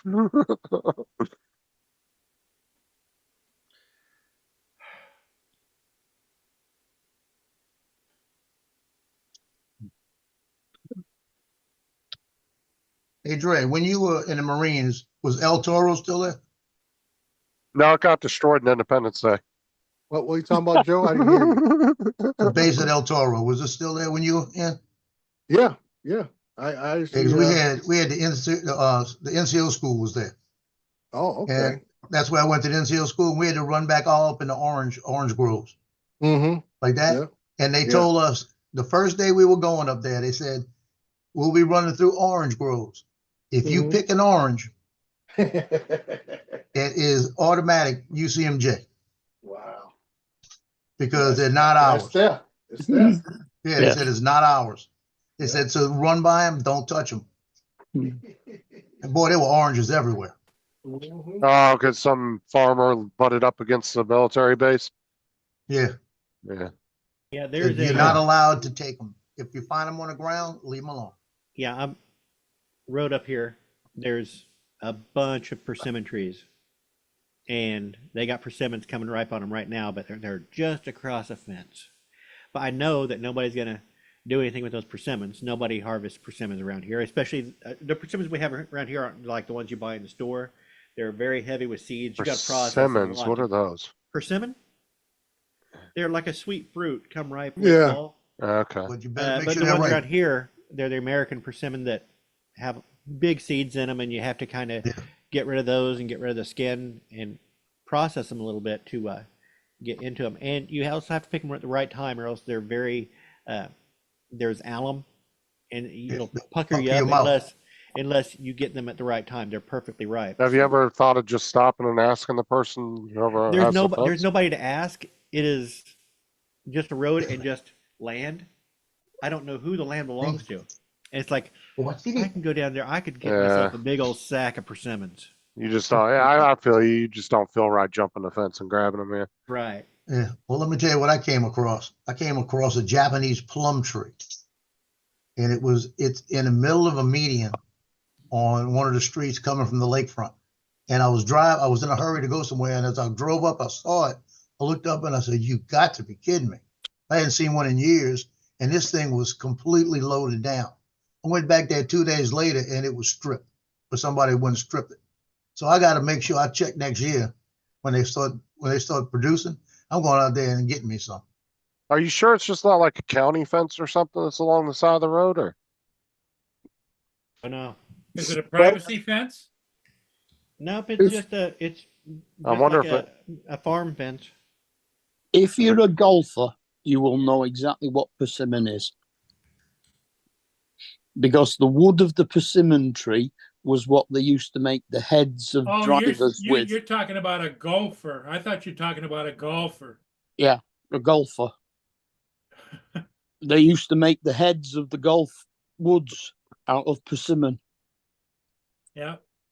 I don't know if I've ever even seen one. It doesn't sound familiar. Yeah, my grandmother had one in the backyard. You had to make sure that thing was ripe, though, boy. Mm-hmm. Oh, my grandma used to make pomegranate jelly out of the fresh pomegranate plant she had in her backyard. Oh, Yeah. so good. But those things are messy as shit. You'd break one of those Yeah, open, start right, eating them. right there is an American persimmon. Oh, okay. Yeah. And they are Yeah, that doesn't look familiar. I don't think I've ever seen one. they are super sweet when they are ripe. Was it just got like a big ass seed, like a peach or something has in it? Yeah, in fact, a lot of people will cut the seeds open. It's a myth that you can see what kind of winter you're going to have if you cut open the persimmon seed, whether it's going to be a fork or a spoon or a shovel or a knife. Oh, because they have like 3 distinctive looks at them when you Yeah, break them but open. it's just how when the seed is in development. Let me look for a seed. Yeah, just an old school myth. Old. Yeah.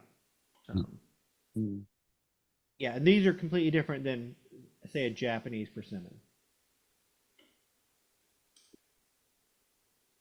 They're about the same size and they're sweet, but Where are they native to? Your area, just your area?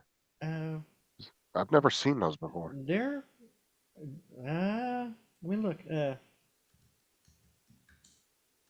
Or maybe might I not be have and down- just never noticed them. Never paid attention to them. I don't know. I think they grow from here to the east, but I think they might be a little north of you. Whoops. Let me go here. American persimmon. Yeah, because when I was in New York, I lived in the city, so I wouldn't have probably saw one there. When I lived in North Carolina, I never saw one. Let's look at American persimmon habitat.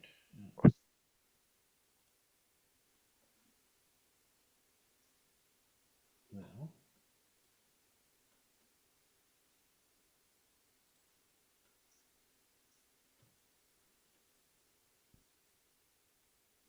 no, it says the American persimmon grows down into Florida as well. I'll have to keep an eye out for one. I've never noticed it before.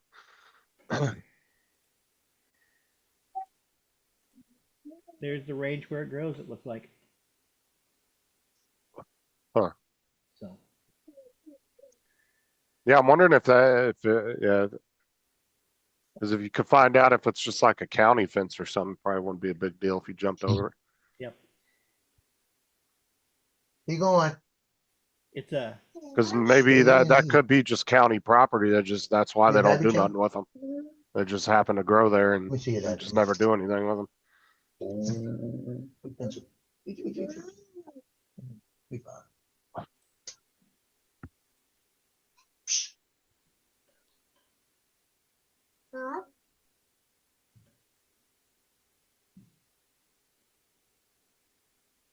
If you get diaper change, tell me. Oh, what was that fucking bush that Matt was going down the road one day on his scooter while he was on the live stream? I think a guy had a peach tree. That was mango. Or mangoes, yeah.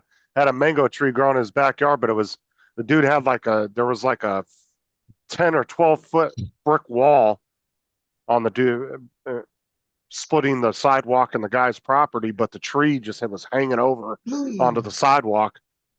And he was just grabbing mangoes left and right off of that thing. Yeah, He stopped and filled up his whole bag. Yeah. When I lived in Hawaii, we had when I came down the hill I had like a mini bike, and I'd go to the base with, I had baskets on the back. And as you made that last turn before you got to the main drag coming home, they had a guy that had a big couple mango trees in his yard, and mangoes all over the yard. And he was out there with a trash can, throwing them in a trash can. And I pulled up down there and I said, I got a question for you. What do you do with all these? He says, I don't even like them. I throw them away. I said, well, any way I could get some. He said, you want to clean my yard up? You can clean my yard up, take whatever you want. And I used to go down there about once a week and just load my baskets up. You can make everything with that. We used to make mango bread. And instead of for the liquid, we used to use the mango puree. The bread would be orange. And boy, it'd have a good taste to it. Mm-hmm. You can't beat free fruit if somebody's willing to let you take it. Yeah, I had 67 banana trees behind me. So I had bananas, I had mangoes. On the base, if you went up out where you ran at, they had passion fruit, they had guava. You just pick them. So you never bought any fruit in Hawaii. You just went and got the pineapple you had to buy.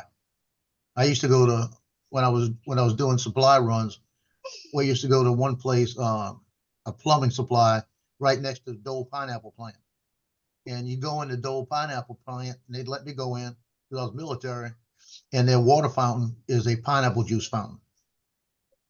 So I'd go in there and fill up a thermos every time I passed it with pineapple juice.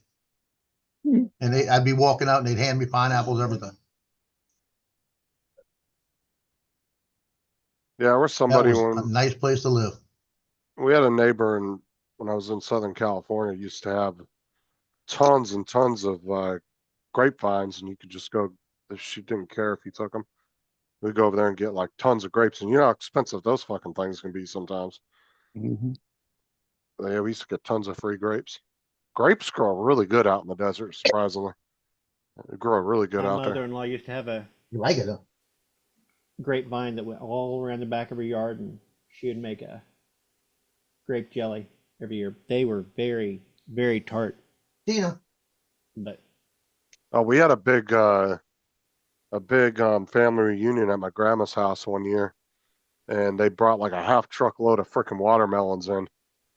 One of my uncles did, and everybody was out there eating them. Well, where the truck was parked, everybody was eating them right there off the tailgate, cutting them and eating them, and they were spitting all the seeds on the ground. And next thing you know, a year or so later, my grandma had this big ass watermelon vine on the side of her house. It was just sprouting watermelons all off of the damn. It was all growing up the side of her house and everything. She just left it there, but she ended up getting some really good watermelons coming off of them.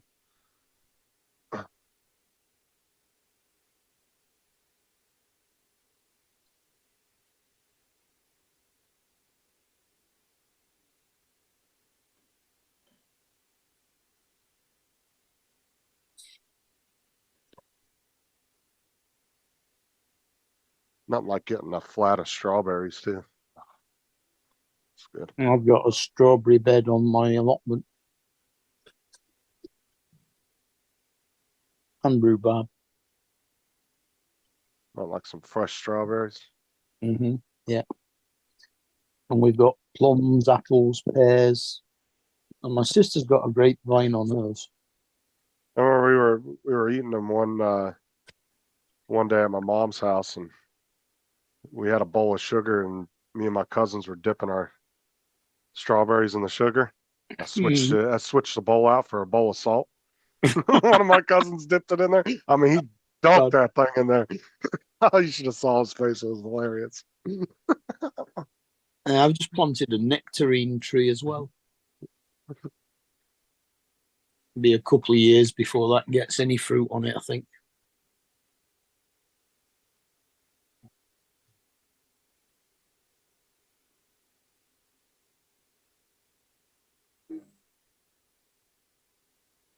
Yeah, we have I've grown quite a few pineapples since I've been in Florida.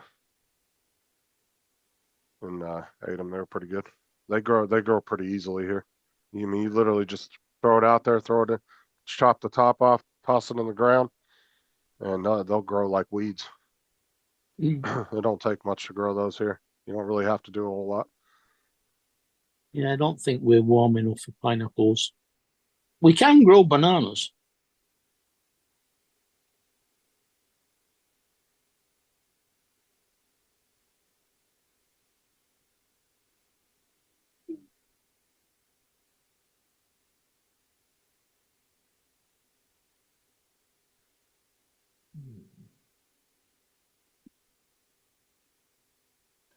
Yeah, my mom had a really nice grapevine too in California. She still does. When I was out there visiting, I built her a kind of a terrace for him to grow up. We got some square tubing and cut it all to, and we came up with the design and cut it and then welded it all together and put it in, kind of dug out the ground a little bit and buried the legs in there. And then she got a nice little grapevine growing up on it now. She's had it for a few years now. She gets quite a few grapes off of that thing. But that's another thing, like there's not much you have to do. You just plant them, just kind of keep them watered, and they'll grow. No problem. You don't really have to do a lot of anything to them. Well, you should really cut them back every year. Well, no, I'm just saying, like, you don't have to do a lot of maintenance on them. Like, you just kind of keep the only thing you really had to worry about out there was the rabbits. Whereas rabbits will get into your garden out there. The jackrabbits like to get in there, so you gotta kind of put chicken wire up around your wherever you got a garden at. Mm-hmm.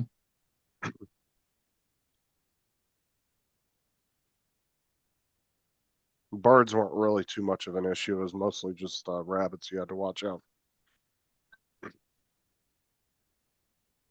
All right, guys, it's almost noon. I gotta go.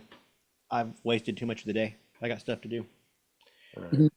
Yeah, I'm gonna Okay, jump buddy. off too. I'll catch y'all later. Okay, we're gonna close her down, I guess, huh? Yeah, all right. We'll see y'all later. Okay, bye, everybody.